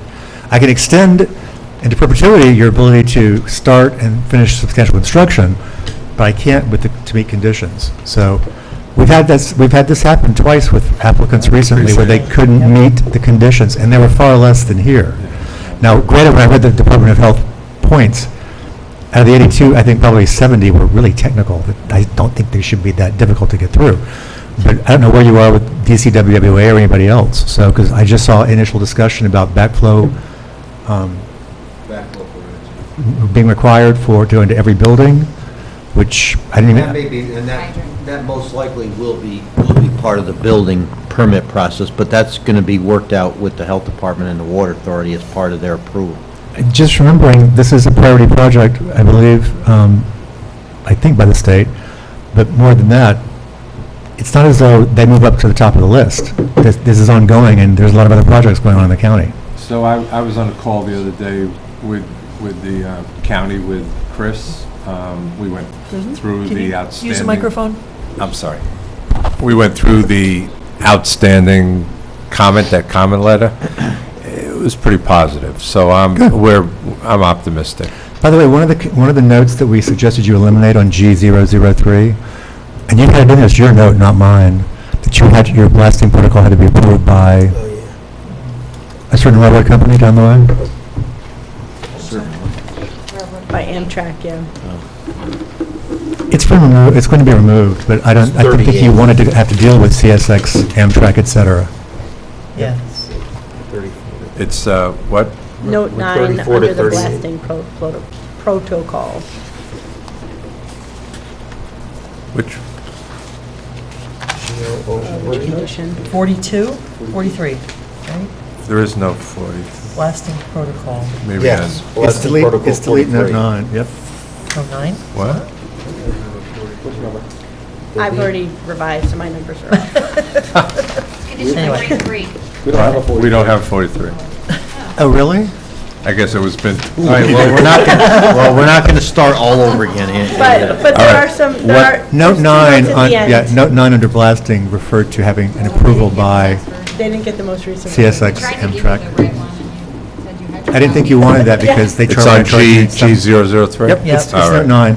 Okay, good. When I discovered it, that was still on there. All There's right. also a few others. So we tried to hand you the most recent copy, so there were a few additions, but they were deletion of notes. Okay. You'll give it to me. Anything else? And you're going to take the first stab at changing the language for, which condition was it? The obligation? 9, so, Oh, for the parking, yeah. yes. Well, for the parking agreement, but no, we were going to do another, we were going to, Number 4. And Pete, can you verify if that, No, whether there in a was top another one trail you system, said can you you verify that had. that's considered permeable Yeah, or we- qualifies I as mean, permeable? absolutely, we'll have to they have to look at it, but yeah, I mean, I'm sure Okay. somebody, yeah, we can look at it. Yeah, I'm going to give that one. The trails aren't enough if they weren't permeable to What would I affect consider stormwater, reasonable? yeah. right? How many visits? How many and stuff, visits? Yes. right, how Yeah. many- I'm going to put that together. Oh, yeah, Yeah, they're going to do that's that. 12. Sorry, there's a lot of- It's 11. Number 12. That's what it was, Right. number 12. 12, I think. On ours, it's 12. It's read from 11 and All right. 12. It's the environmental monitor. Yes. Yes. Okay. Got it. Yeah, for 5 years. We'll see you in a week. And I'm going to seek on the parking agreement, the identification of General the areas. locations, and Yeah. it could be multiple. Yeah, That's, yeah. I won't be able to get an easement. And then we're going to have them added to the site plan ultimately, so they're Sure. on the sheet. Okay. Okay. I can imagine why they don't want to give you an easement on the main campus, so. And then please also send the agreement. I will. All right. Thank you, we'll see you in a week. Thank you very much. Really appreciate it. Thank you, Michael. Very productive. Next item on the agenda, continue public hearing for Anderson Center. The applicants are seeking approval to raise an existing residential building and build a new one that will be used for student and instructor housing, and also make other amenity changes and improvements, including the entrance. Making a motion to reopen the public hearing. So moved. Second. All in favor, please say aye. Aye. Thank you, we're now getting on the ball with that second. All Thank you. Stereo.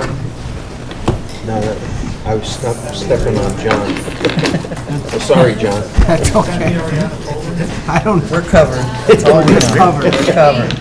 change, so hopefully. Flip a coin. yes. No, we don't need it. Oh, we don't need. Brian, we're not going to go through We the don't whole need all thing that. again, right? We don't need all that. Brian, pay attention. We have a resolution prepared. Yeah, we're ready. We're Intent? ready to go. Intent? No. for colors. Perfect. Perfect. That talk about we'll colors. need to see. He's got right? samples for us. Yes. We love samples. We do. I can show them real quick to you if you'd love to see them. Yeah. Yes. Mike, I learned my lesson. Forgive this print. My printer is on the fritz. Parts are on the way, so these aren't the real colors. It decided to give up about here somewhere. To give up. This would be What do we get, the lights here? first floor color, which is what you're going to see at the entrance. Okay. This would be this. Yep. That's definitely a So it's going to be Yeah, lighter. that's right, yeah. Top floor.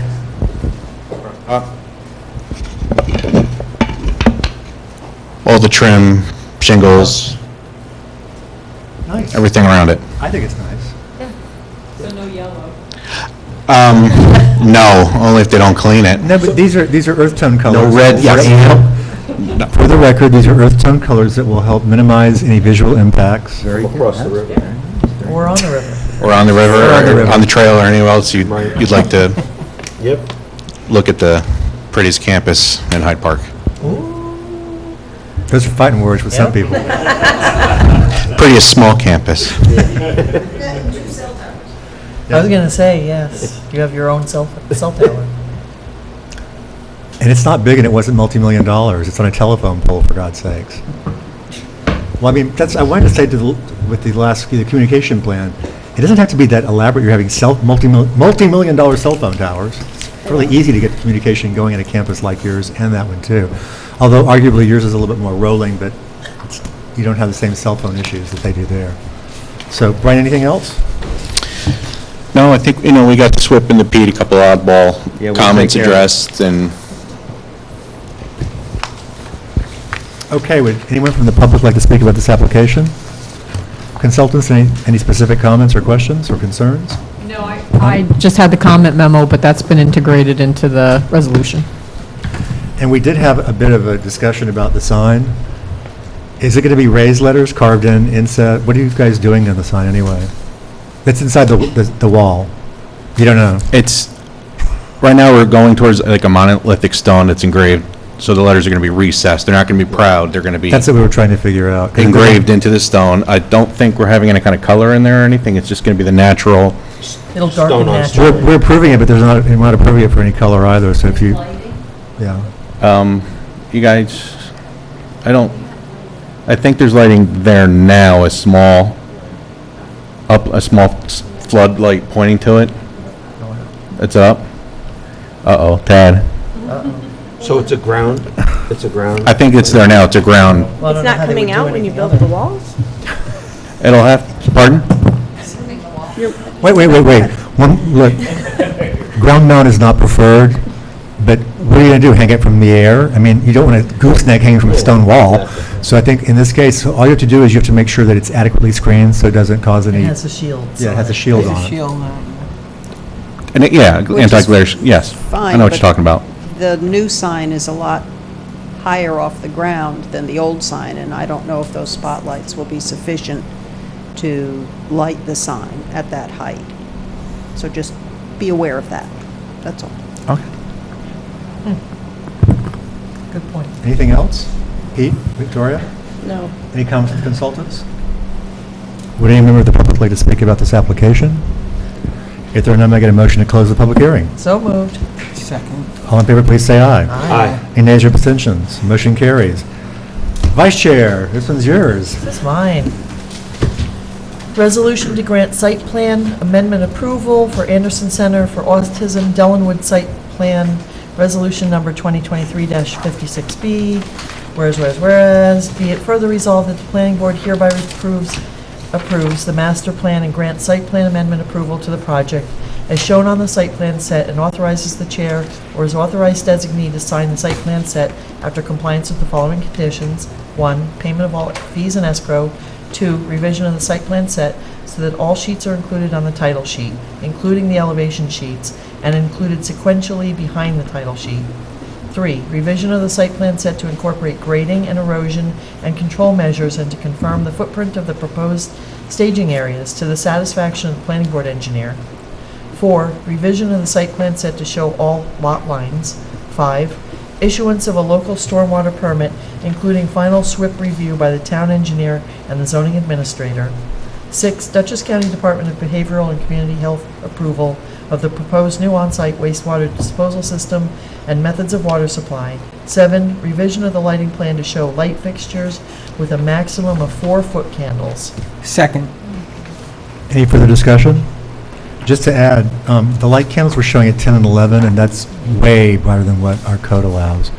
Under Greenway, that anything above 4 is considered harsh, like looking at a cadaver, you know, and that kind of thing. So we just want those lowered, and Bonnie was at first suggesting that we try to get you to 2,700 K values, Kelvin values, the color. But in commercial, you can get that. It's really hard for anybody else to get anything below 3,000 that's considered soft white every place you go.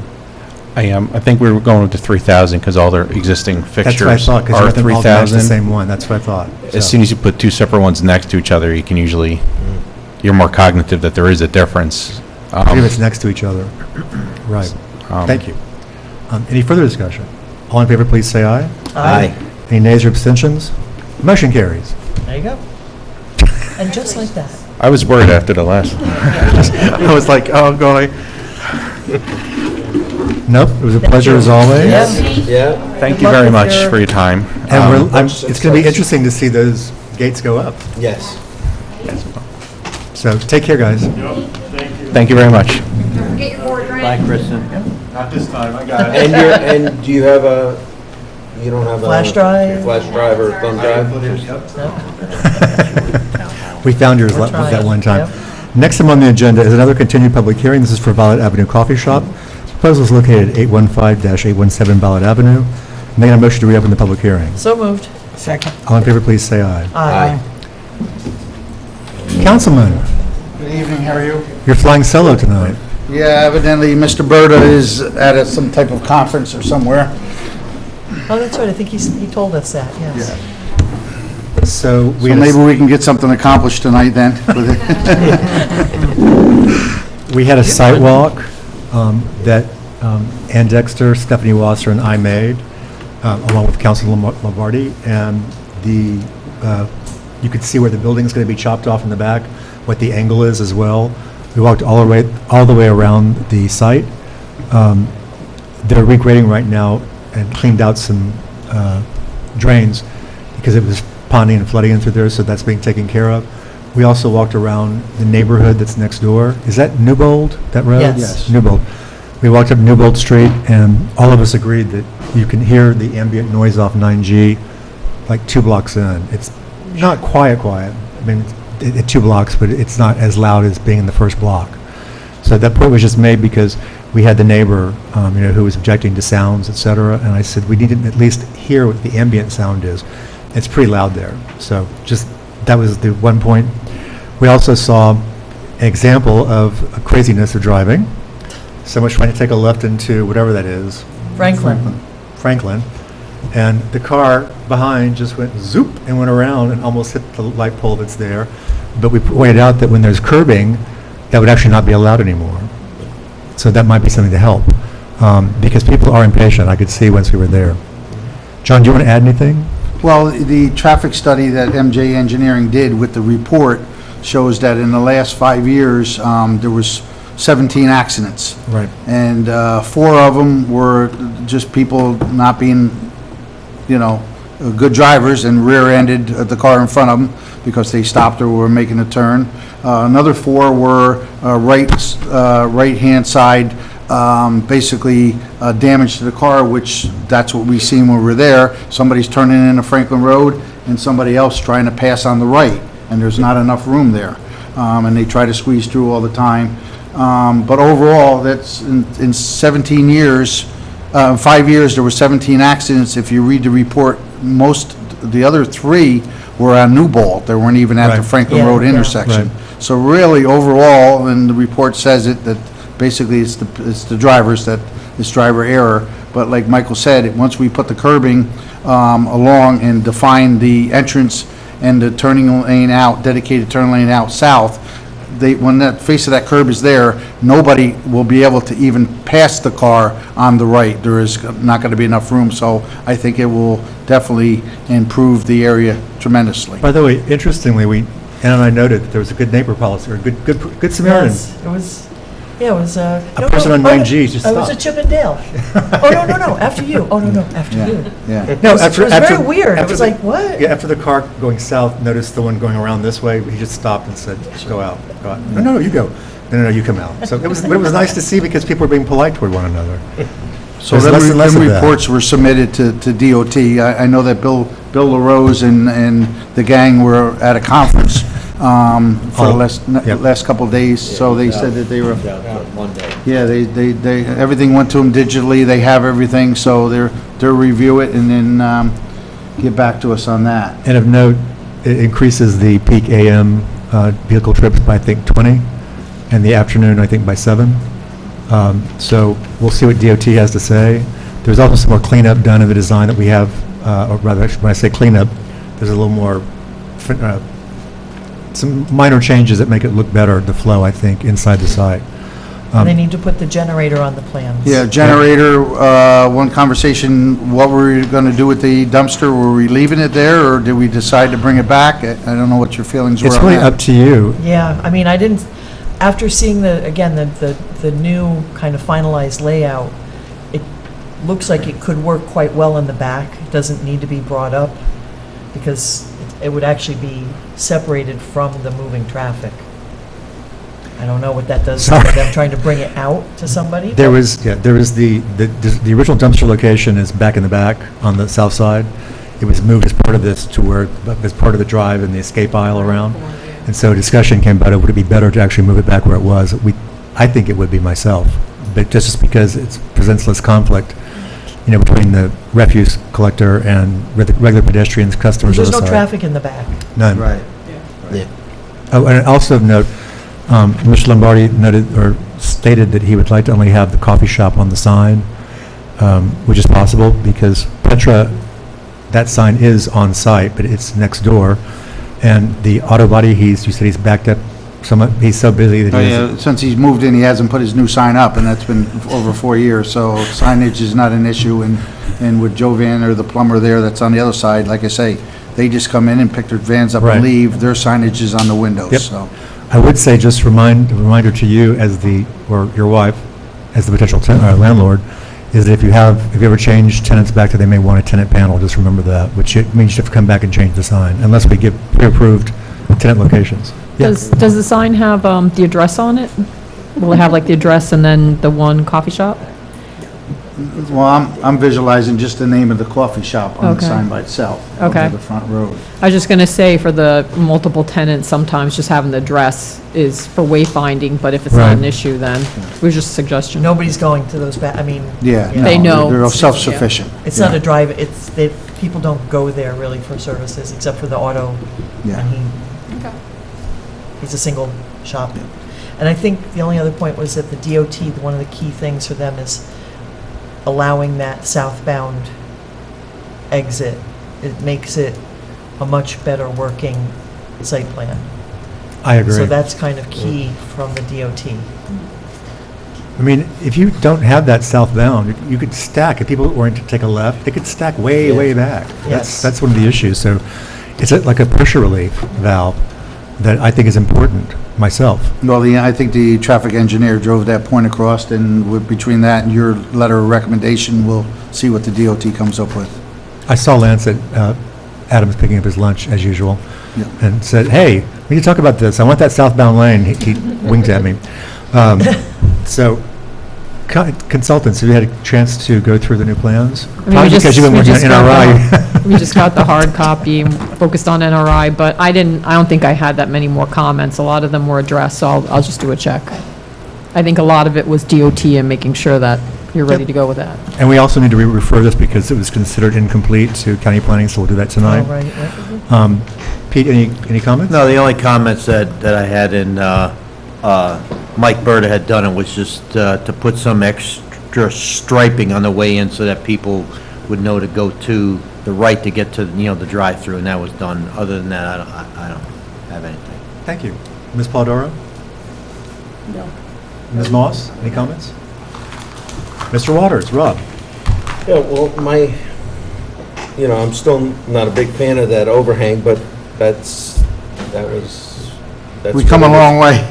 Yeah, We come a long way. exactly, so that's fine, and thank you for that. I appreciate that.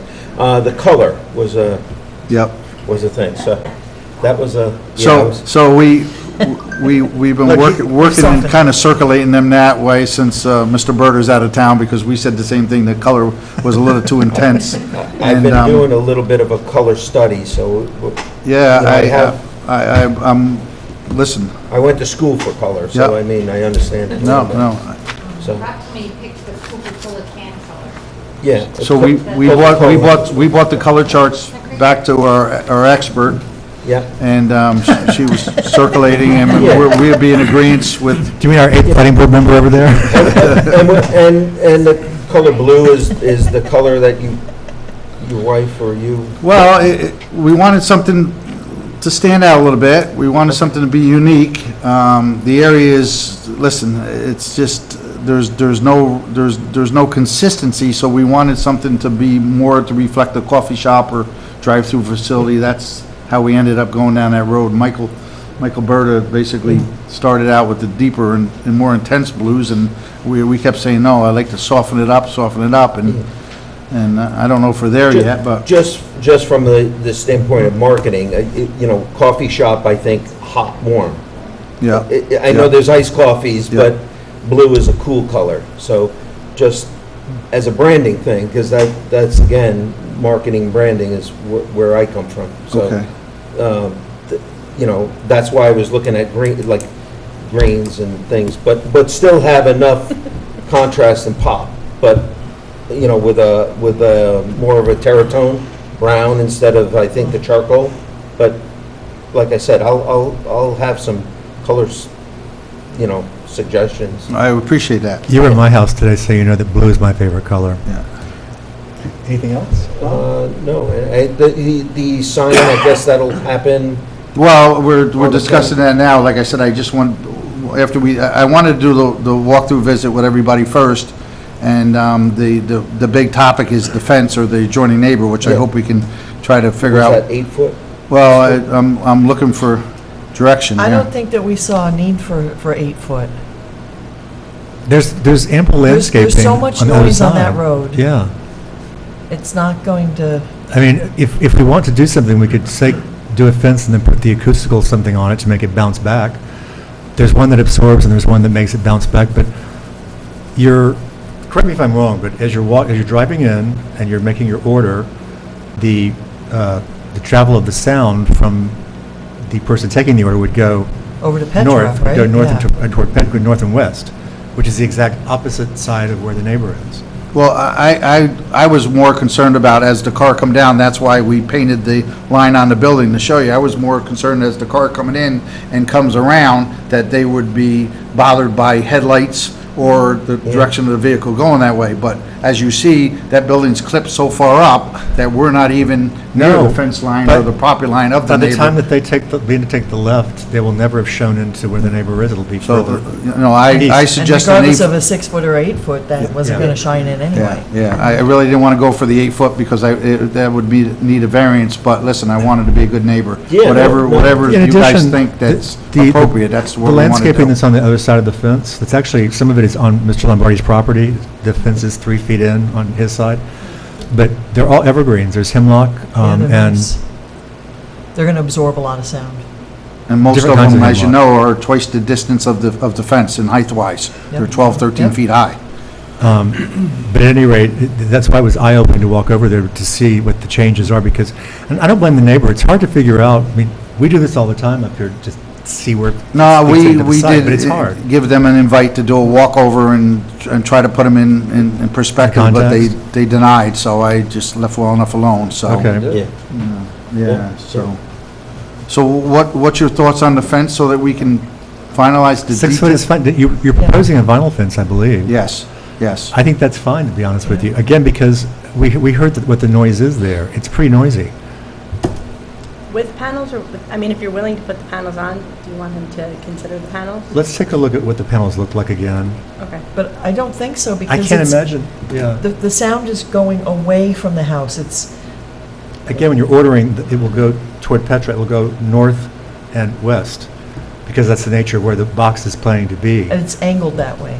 And honestly, if it's going to be, if the worry would be like loud music, the music isn't going to travel in an even sound, because it's coming out of a car, it's coming out of windows, it's going to travel willy-nilly. You're going to hear it everywhere. You're going to hear Yeah, it across the street you at can't really, Franklin. in other words, the panels work if there's a sound that, if there's a, It's line of sight. yes, thank you. Yeah. Sorry. That's okay. There you go. I'm trying to use my hands because I can't verbalize. It was the high fever of the night. Anyway, I don't think it's necessary myself, and Ann's sort of agreeing with me, but again, we were able to go over there and hear what the ambient sound is, and it's loud. You would prefer a 6-foot Yeah, standard? yeah. fence? What do you think? When So the you don't neighbors have to get came the and started variance. attacking me, I was trying to please everybody, but I knew prior, and then that's why I wanted everybody to do a site visit. I mean, the evergreens are so tall, and like I say, There's a I'll do gap whatever. between the evergreens, and that's the picture that the neighbor showed us, where you can see the building. But that corner of the building is all going. It's gone. That's the thing. It's She gone. I don't even believe, we didn't want to walk on her property, so we didn't. But when I stood there, looking at where the building is going to be at that corner, I didn't see anything. Was the fence going to then close the gap or no? The I don't fence recall. is already there. When I say there's a landscaping gap on the other side, on. Oh, landscaping gap, okay. The fence right now is an existing wood fence. It's rough shape, that's why we were proposing to put it. To put something, And like I say, it doesn't follow the property line, that's the issue. Some of them on the site plan, you see it's 3 or 4 feet over the property Yeah. line. We also discovered that the business that's immediately south, Mr. Lombardi's property line kind of angles, and when the owner, I guess, opened it up and paved it, he's encroached on, he's a previous owner, he's encroached on Mr. Lombardi's property, so when he heard about the southbound lane, I think he also got upset because he thought he was going to lose his, it's not, there's, It's not there's, his. well. Yeah, but there's still also- room it's- still to get there's in and plenty of out. room. Of course, we would not block them off. Yeah, I mean, that southbound exit will be curbed, and then there's a landscaping bed next to it, so it's actually not going to touch the gentleman next door, the business owner next door. In addition, and I hadn't really thought about it, if you come in on Newbold, there's no curbing anywhere, so you can just kind of fly into that location. John said that the majority of deliveries, if they're heading south, will come in and take that first right, but most of the cars come in off Newbold because it's easier, which makes sense because there's no real parking plan there. People kind of park willy-nilly. I mean, you can't control noise, and you can't control the noise that's coming from your adjoining, property owner that they're actually, I think, right next to. All you can do is control, what's on your site. Yeah. And you have a fence, and you place the fence, and that's that. But like you said, I think it's more the height. And if 6 feet is going to be, so I don't know if your site is a little depressed and there's a little higher, No, that the also, site's- the is it site- right even? Yeah, it's pretty It's pretty fairly flat. level. Okay. Yeah. Yep. Okay. Yeah. So 6 feet's going to take care of cars, because cars are generally, they're not higher than 6 feet, or the motors aren't higher than 6 Right. feet. So that's going to be the primary noise, so it should be okay. And there have been, over the year, now granted, the neighbor bought more recently when I don't think there was any business there except for first with Butchie's Barbecue. There's been a variety of uses there that are sometimes automobile intensive. That's just the nature of living next to a commercial site. Yeah. But this isn't that, what it looked like to us on the site visit was the businesses in the rear, even though it's auto repair, are pretty quiet. I didn't hear anything from them for that matter. We were there for about Half hour, 45 minutes, yeah. And the baking heat, I'll add. Stephanie wilted. Yeah, I heard that. She was wilting. She was wilting. The only reason for a higher fence is visual, but you said there's landscaping there. There's landscaping, So- and again, it's one corner of the fence, and the house is actually kind of set farther back away. You could, if you stare and look at something, and to find it, you're going to find it no matter what. Yeah. But right now, she sees the corner of the building, that corner will be gone. I don't think she'll see any of the building whatsoever. If she does, it's going to be, A, a more attractive building than what's there, but B, it'll be the corner that you would see as you go around to take the left. That's about it. Are your mechanicals on the ground? No, they're gonna be out, they're gonna be on the roof. That's why there's the parapet That's the parapet. Okay. up there, to conceal all the, The only thing that's gonna be probably in close proximity, like we just talked about, was the generator. We gotta figure out a good spot to put that. And kinda hide that. And if you can go north, the more north, I think, would be the Yeah, best, yeah, yeah. maybe. Yep. Well, Either that or right next to the building to the north.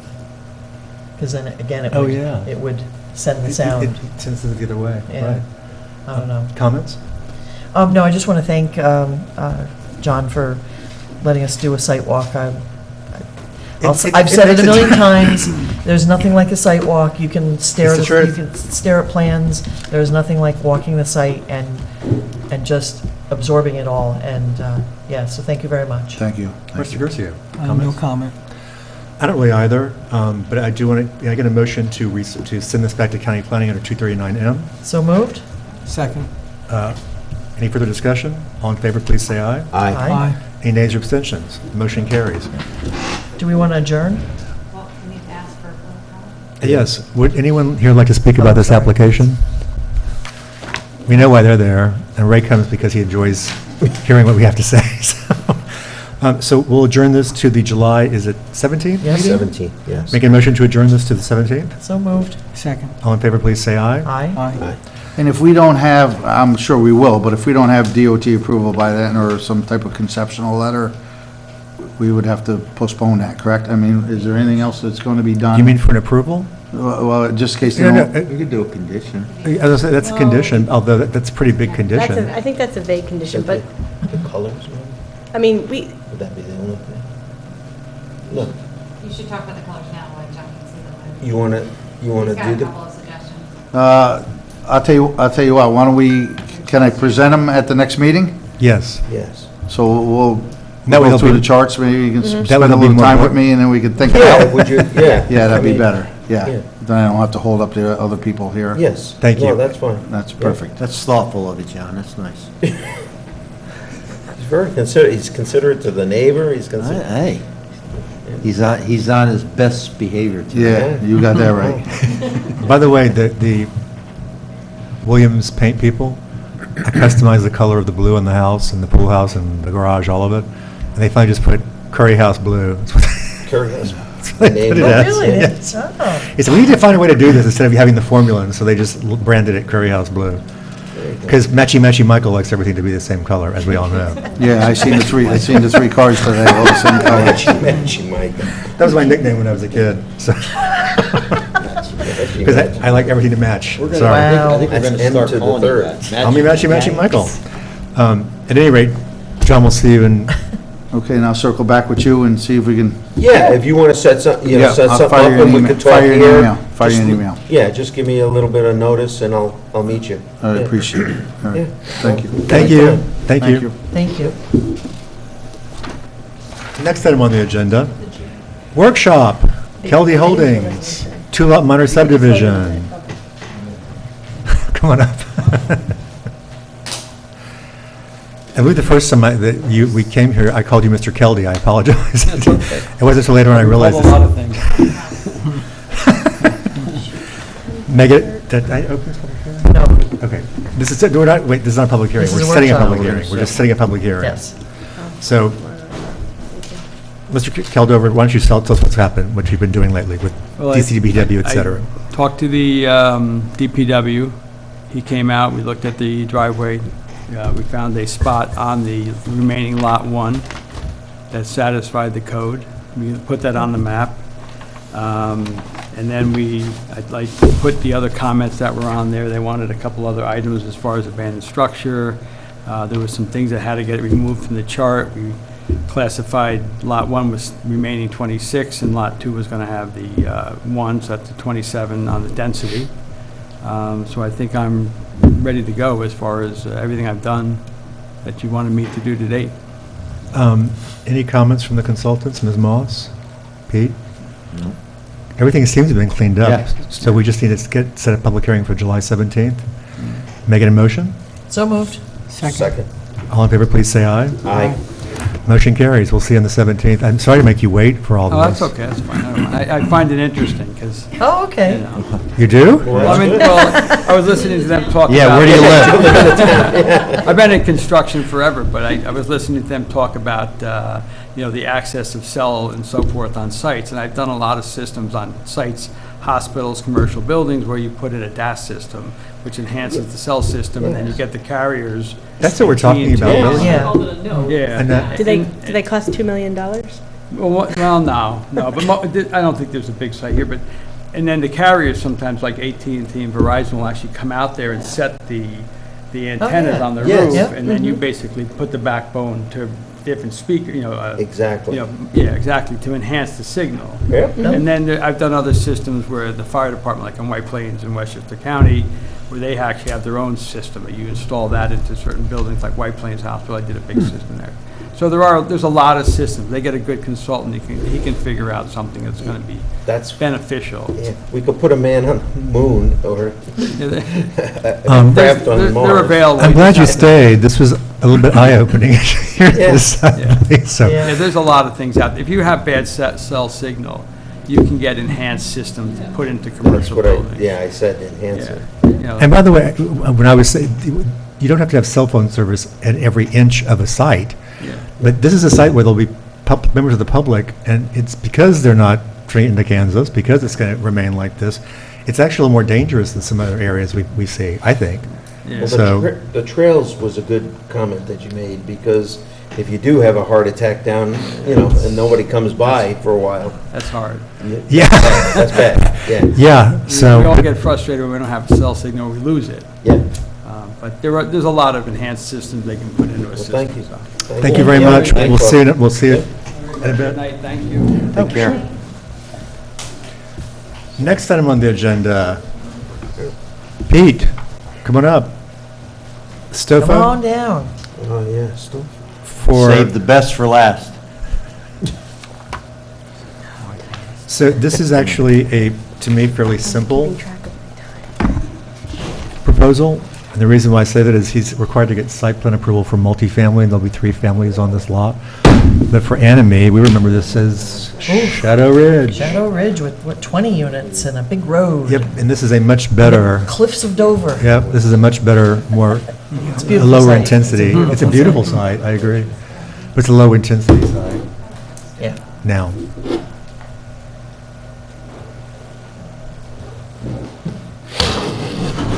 Kind of chop this up a little bit. There's 3 sheets to the plans. Are you able to use the microphone? For television purposes. Because people watching this Just behind need to hear. I know. There's one right there. The handheld. There's a handheld. There's a handheld, Pete, and I'll hold it up for you if you want. We have our own Vanna.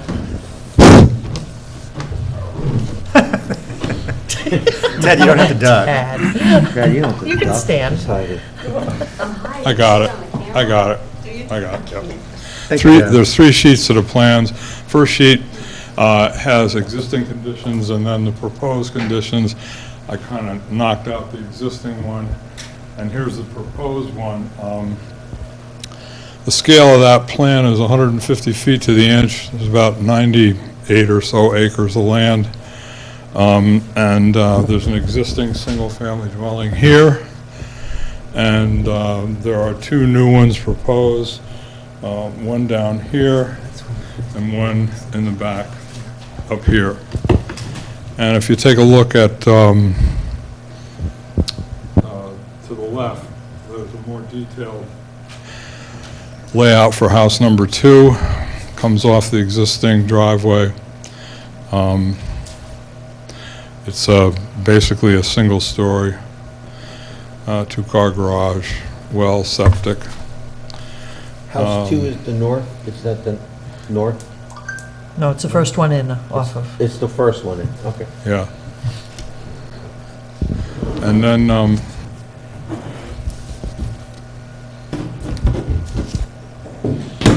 this is the second new one, which is house number 3.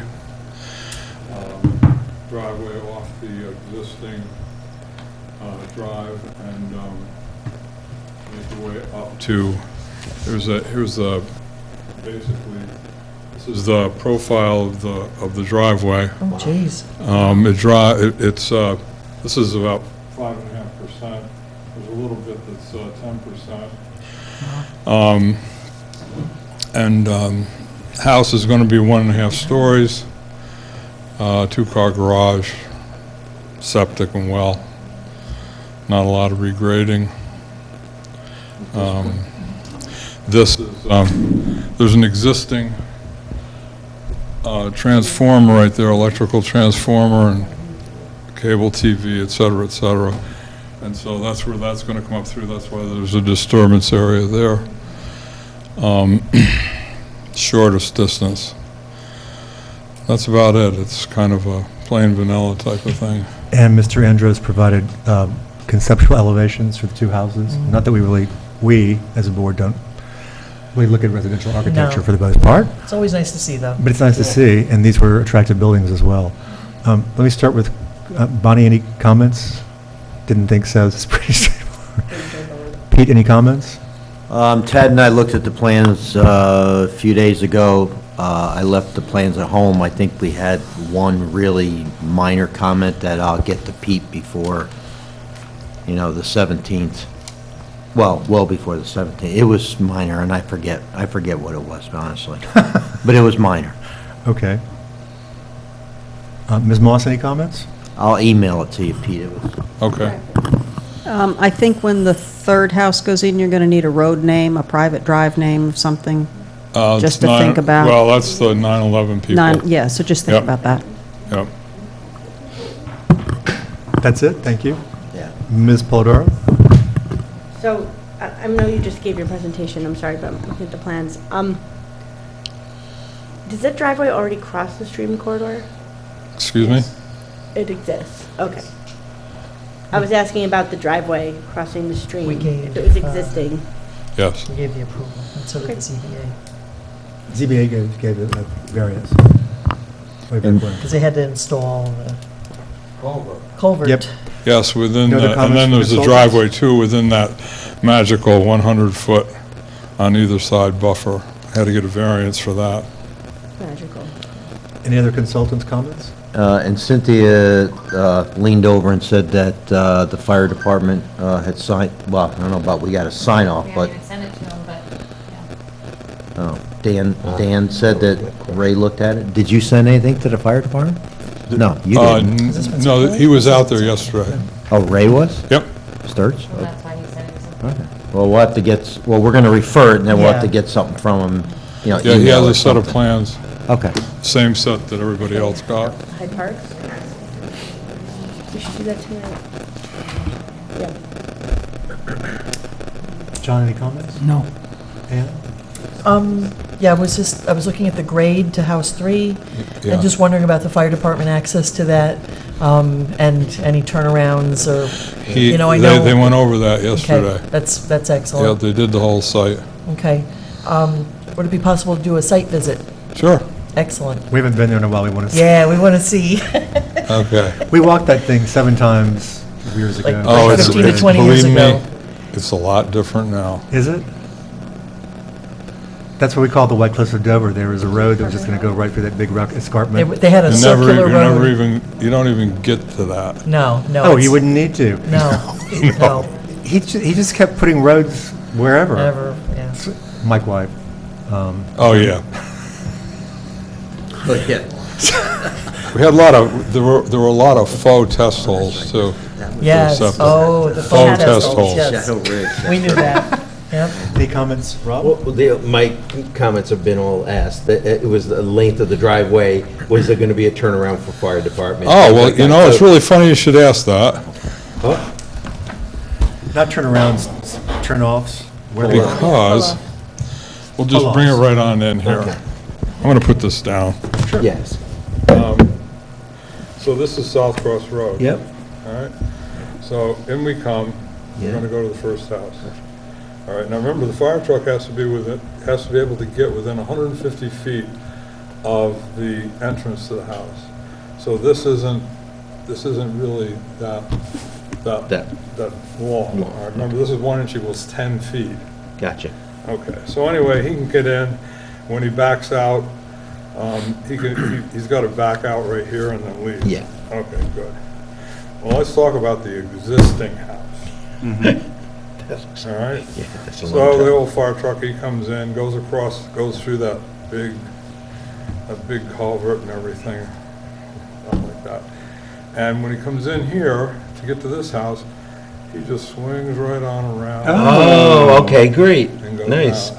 Okay? Nice. That's Yeah, how you do Okay, that's good. nice. All right, but now we got to go to this guy. Yes. All right, good. So now we're going to come in, we keep coming from existing. Yeah. Come in, comes up here, goes in here. Oh, Oh. wait a minute, let's take a look. The bigger size. Let's take a look. This is better than Bastrop So, Street. he comes up here, he can back his fire truck in here and turn around and go out. But in the unlikely event that they have to bring the big boy in, Yep. you know, I don't know why they would have to No. do that, but nonetheless, you know, if they're gonna go for a ride, okay, good. So, then they back down. Where are we? Here. Back down, come up here where the existing garage and workshop, which is just about ready for a seal, Yeah. and they can turn around here. As a matter of fact, they did turn around here because there was an excavator that was on fire that they had to respond to a year or two ago. And so they came up, did what they had to do, turned around, went out. So there's no problem with turning around. Turning around. Okay. Okay. You answered the question. Your plans, by the way, are very detailed. Well, So- there was one across the street. Didn't you just do one across the street? Yes, we did. Okay, good. I can't wait to see that subject. Okay. Any other questions? No, you answered all my questions. Thank you. Everybody look at this zoning to see what the density was. You know, you can have. Oh, yeah. Yeah. It's .0 something. I think we made it. I think so. Again, was it just 20 houses that were proposed here? I can't remember. It was, yeah, it was 22 actually, I think. I'm thrilled that this was purchased and is being used this way now. Yeah. It's a beautiful piece of land. I think it's a better. So- Avoid all the wetlands. Making a motion to set a public hearing for this application for July 17th. So moved. Second? All in favor, please say aye. Aye. July 17th? Yep. Yes. We don't have a July 5th, and so we don't have a meeting until July, 17th. because Oh. Juneteenth would be our next meeting. Today's the 5th, and June 19th is now a holiday, so town hall's not open. And then we couldn't get quorum before the July 3rd meeting. Ah, okay. Well, in that case, I have a request. Yes. The health department's ready to approve all the plans. But there's a question at the health department as to, ready, whether or not more than one single-family dwelling is allowed on a lot. Can Okay? you send them the zoning table? Excuse me? You can send them the table from the code, right? Well, yeah, but they need something. A letter from the planning board? Well, Michael can probably email Don't the plans just showed that. They showed, No, here's the but see, allowable. but you gotta understand that there are people that just spend all this money and everything just for the hell of it, Ah, with the total disregard to what the regulations are. That's true. So, anyway, I'd like to get them to a point where, Why don't we make a motion to refer it to the Department of Health? Yeah. And I assume Ted issued some kind of determination letter when it came in? Well, she accepted it. The application's complete, but I won't do the building permit application until. no, we're not, So no, it's just the health department approval. refer it to the Department of Health and authorize the chairman to send it with a note indicating that, This meets zoning. you know, the zoning administrator has indicated it meets zoning and. we're Actually, I conducting think site there plan can be review. something like 30-some houses. It could be. Yes, On the Yes. density. And there's only 3. Okay. I'll make so- that so motion if to somebody refer could the do that. application to the health department with a note from the chairman I second. Wait, and Roosevelt Fire Department. and Roosevelt Fire and- Department. Second. Okay.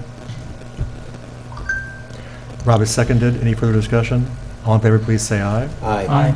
Motion any nays or abstentions? Motion carries. Yeah, we'll get something out. All right, so when is it gonna be, July 17th. 17th. 17th? Thank you. Excellent Thank you. plans. No, they're very good. Would we try to do a site visit before then, or? Yeah. Just let me know. Okay, cool. You walk into it?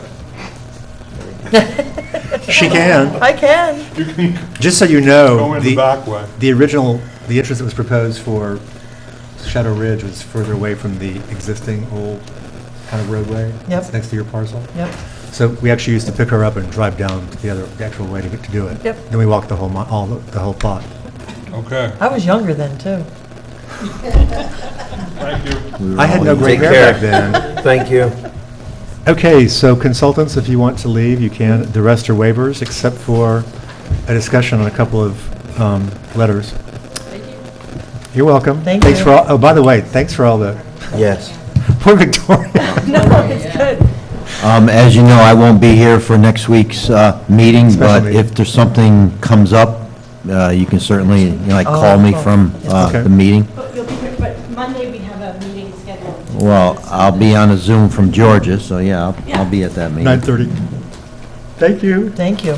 Yep. Next on the agenda is a site plan waiver approval. This is for propane tanks located at the Malcarney Showroom, 4236 Albany Post Road. These are now going to be, you guys don't know this, but these propane tanks were moving all around that site. They finally got into a site that's safe and can be screened with lattice, et cetera. Anybody have any questions? Nope. We have a recommendation from Ms. Moss. And, Rob, I believe this is your resolution? Yes. Thank you. Cream Street Development LLC, 4236 Albany Post Road, site plan waiver, Town Code Section 108-9.4C2, Resolution 2024-19. Whereas a request for site plan waiver has been made to the Town of Hyde Park Planning Board by Cream Street Development LLC, owners of the building at 4236 Albany Post Road, to relocate HVAC equipment and install 3 30-inch diameter propane tanks and associated screening on the northern side of Suite F and H.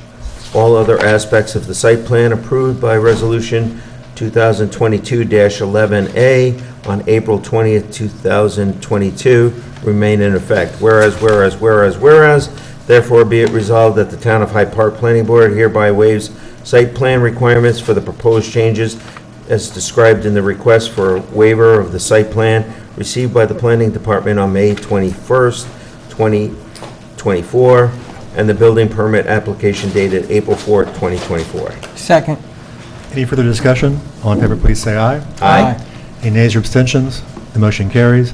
Next item on the agenda is another site plan waiver. This is for a heat pump that will be located to the rear of an existing structure at 6 Bedart Place. This is in the scenic area, statewide significance, but unless the house is raised, you can't see it from any of the historic sites or the river. Anybody have any questions? No. Mr. Gercio, this one's yours. Okay, Kevin and Nancy Sheehan, site plan waiver dated June 5th, 2024, resolution 2024-20.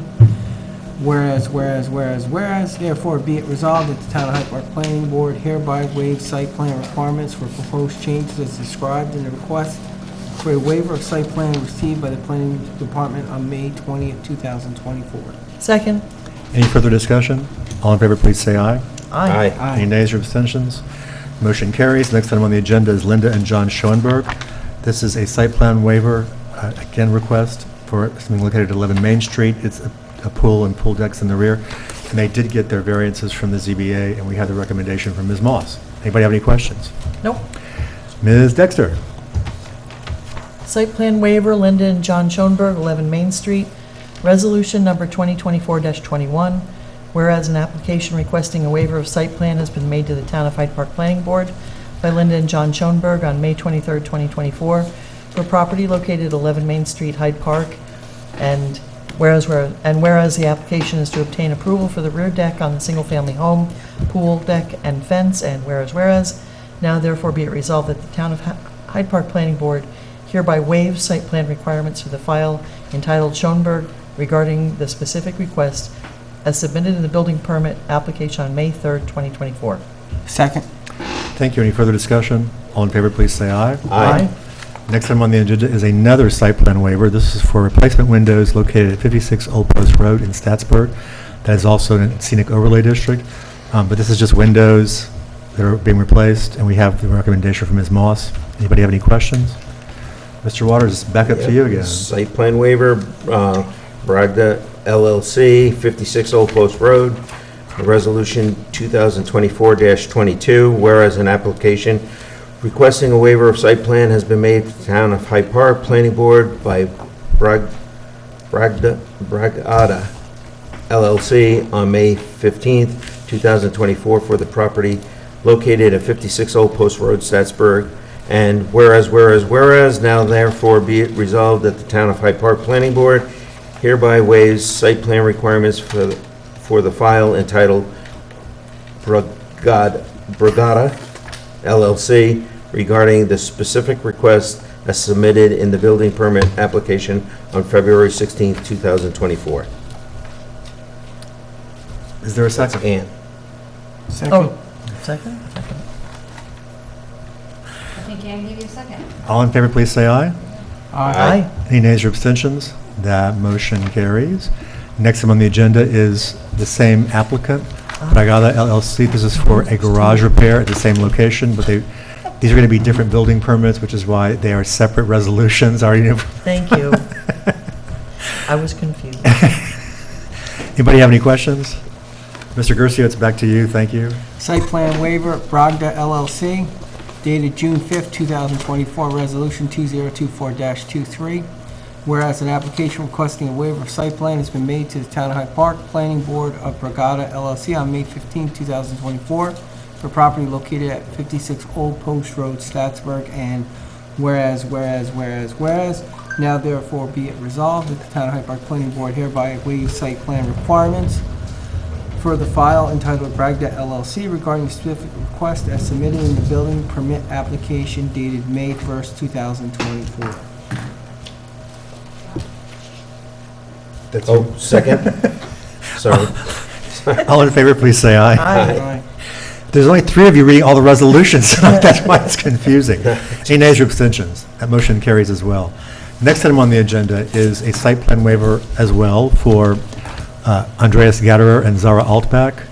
Of interest to some, this is directly across from our former planning board member, Oh, yeah. Ann Weiser. They live at 12 Scenic.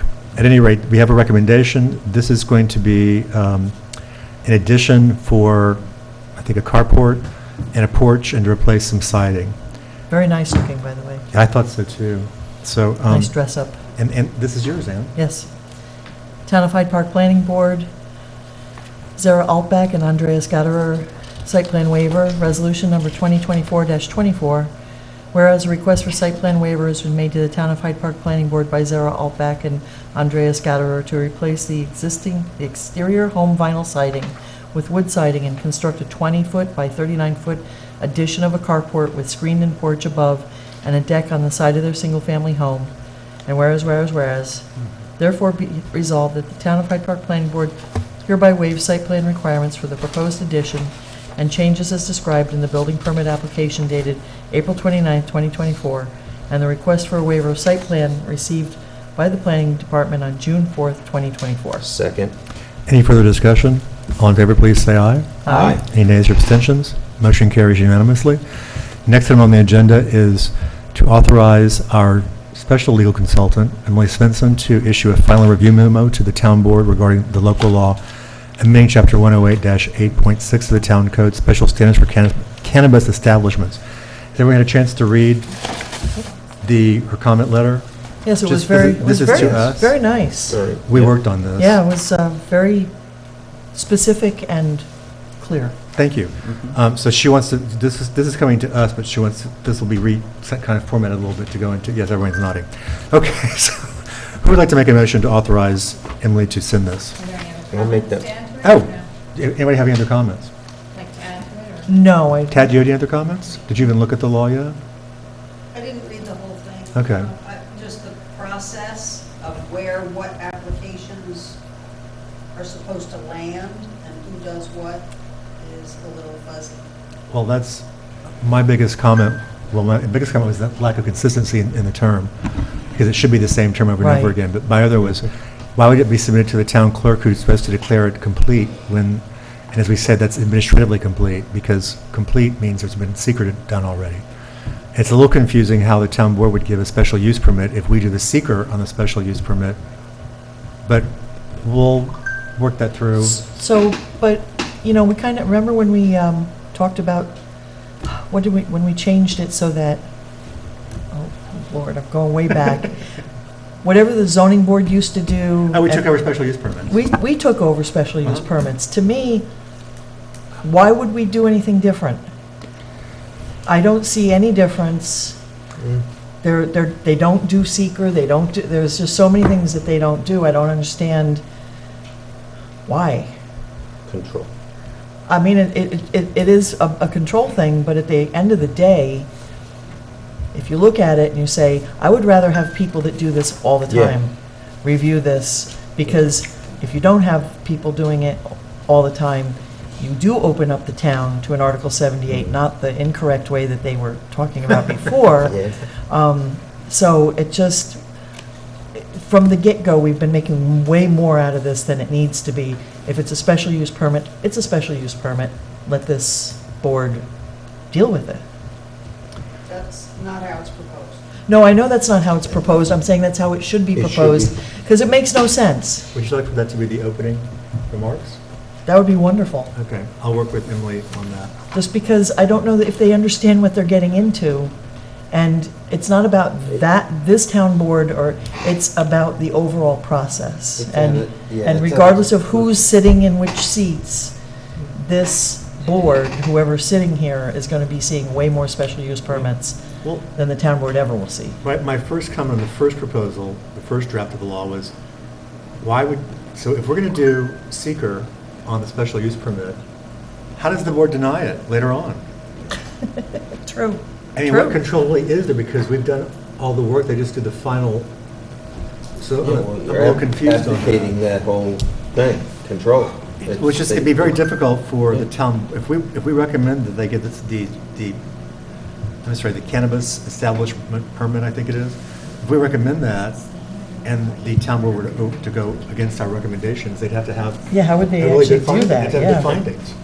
So I'll work with her on how to change the opening paragraph to our suggestion overall. Yeah, and I'm just going from historic, when we looked at this before, it was determined that this board is probably best equipped to deal with these types of things. Because we now do seeker on almost Yes. all applications before the Yes. town. Okay.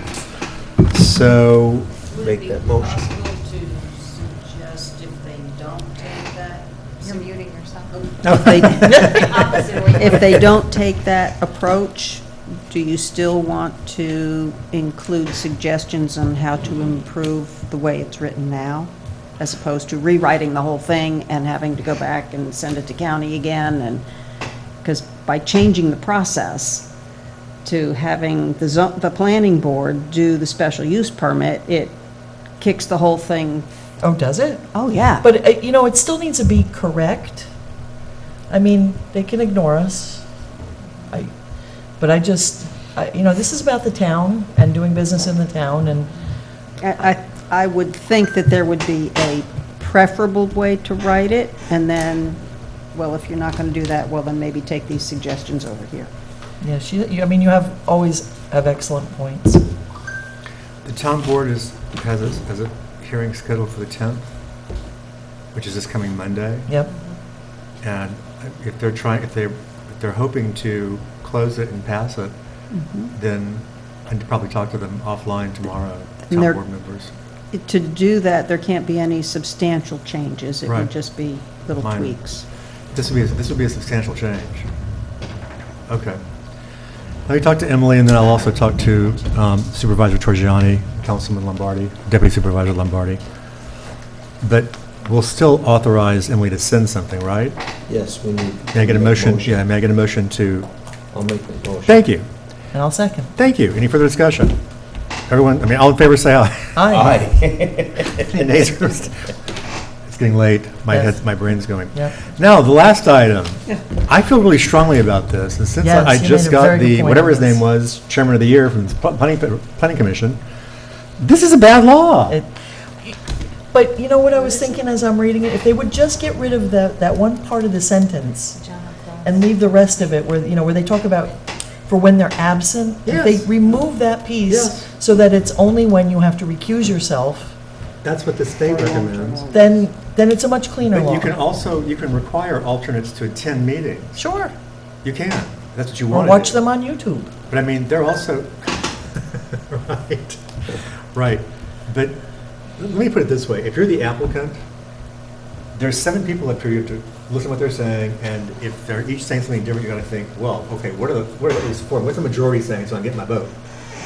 You're now gonna have 9 people sitting up here, everyone asking questions, but you won't know whether the Who's going to actually alternates- vote? Right, because it depends on who's present And that I last would date. think that there's case law that says that's unfair to the Yeah. applicant because you can make deals. Okay, I'm going to be on vacation during that time, so, I mean, to me, that's, You're right. it, to me, bends on being capricious and arbitrary. I just, when I read it, I kept thinking, why does the town board in Pleasant Valley want to do this? And You could manipulate the board, too. Yes. Yes, exactly. So- The thing is, how do you have a say in that? Like, we're the town of Hyde Park. Oh, no, that's what it's about. so It's they're- referred to they're us. They're required to, any zoning changes are required to be sent to neighboring towns. Neighboring towns, Yep. it's like if you And this is, we don't control it. This is gonna be- No. and this It's is gonna just be a written politely. It's a Yeah, and recommendation. they can ignore it, they Based usually on- do. And I'm going to say in the letter, basically based on, my 18 years of experience in the planning board, this opens up a can of worms that becomes a can of snakes quickly, because I didn't ever, think about how long it takes us to get through 7 members sometimes. Yeah, Can you imagine 9? well, or more, yeah. And the ZBA would And- go from 5 to 7 as well. And 9, the 2 of them change, Yes. isn't it every 2 years? I I mean, wonder what the motivation for is. something Some of like that I Belfield thought or about. these, you could have like 6 different Well, people that's, all sitting. that's why the NRI thing was bad, because the board could change in 18 months, hypothetically. It could be a whole different board that, Yep. do they agree? Now we do agree, now we don't. And can they perpetuate, for 99 years, could they keep doing this, coming back Every and 18 saying? months. Yeah, every We don't need the 18 parking, months. we don't need the parking. We don't need or we do need the parking, put it back. Can we get rid of the parking? By the way, on that level, I don't think 18 months is sufficient No. for a sampling No. size, because you book weddings a year in advance these days. I don't see how that even benefits the town. I don't think it does. I think it exposes them and puts them in a want that worse. out. Yeah. I would just say, I want the parking, period. That's, I should have maybe used the term bullying, but that's what it felt like. Yeah. Because they're the ones who told us, they supposedly proved that the CI had excess capacity, now the CIA is going, well, we're not really sure where it's going to be. They don't want to give them, the CIA doesn't That's want what to I give them the think. parking, is what it is. They're going to give it to them for 18 months and then pull it. So may I get a motion authorizing me to send a letter to the Pleasant Valley commenting on chapters 20, or the amendments to chapters 20 and 98? So moved. Thank you. Is there a second? Second. Any further discussion? All in favor, please say aye. Aye. Any nays or abstentions? Motion carries. And may I get a motion to adjourn? So moved. I'll second. All in favor, please say aye. Aye. Any nays or abstentions? Motion carries. Thank you, John. Thank you, Rob. Thank you, Ann. This was a lean team tonight. Yes. Yeah. Thank you all. Thank you to the town board for providing the resources to televise this meeting. June 12th. June 12th, next week.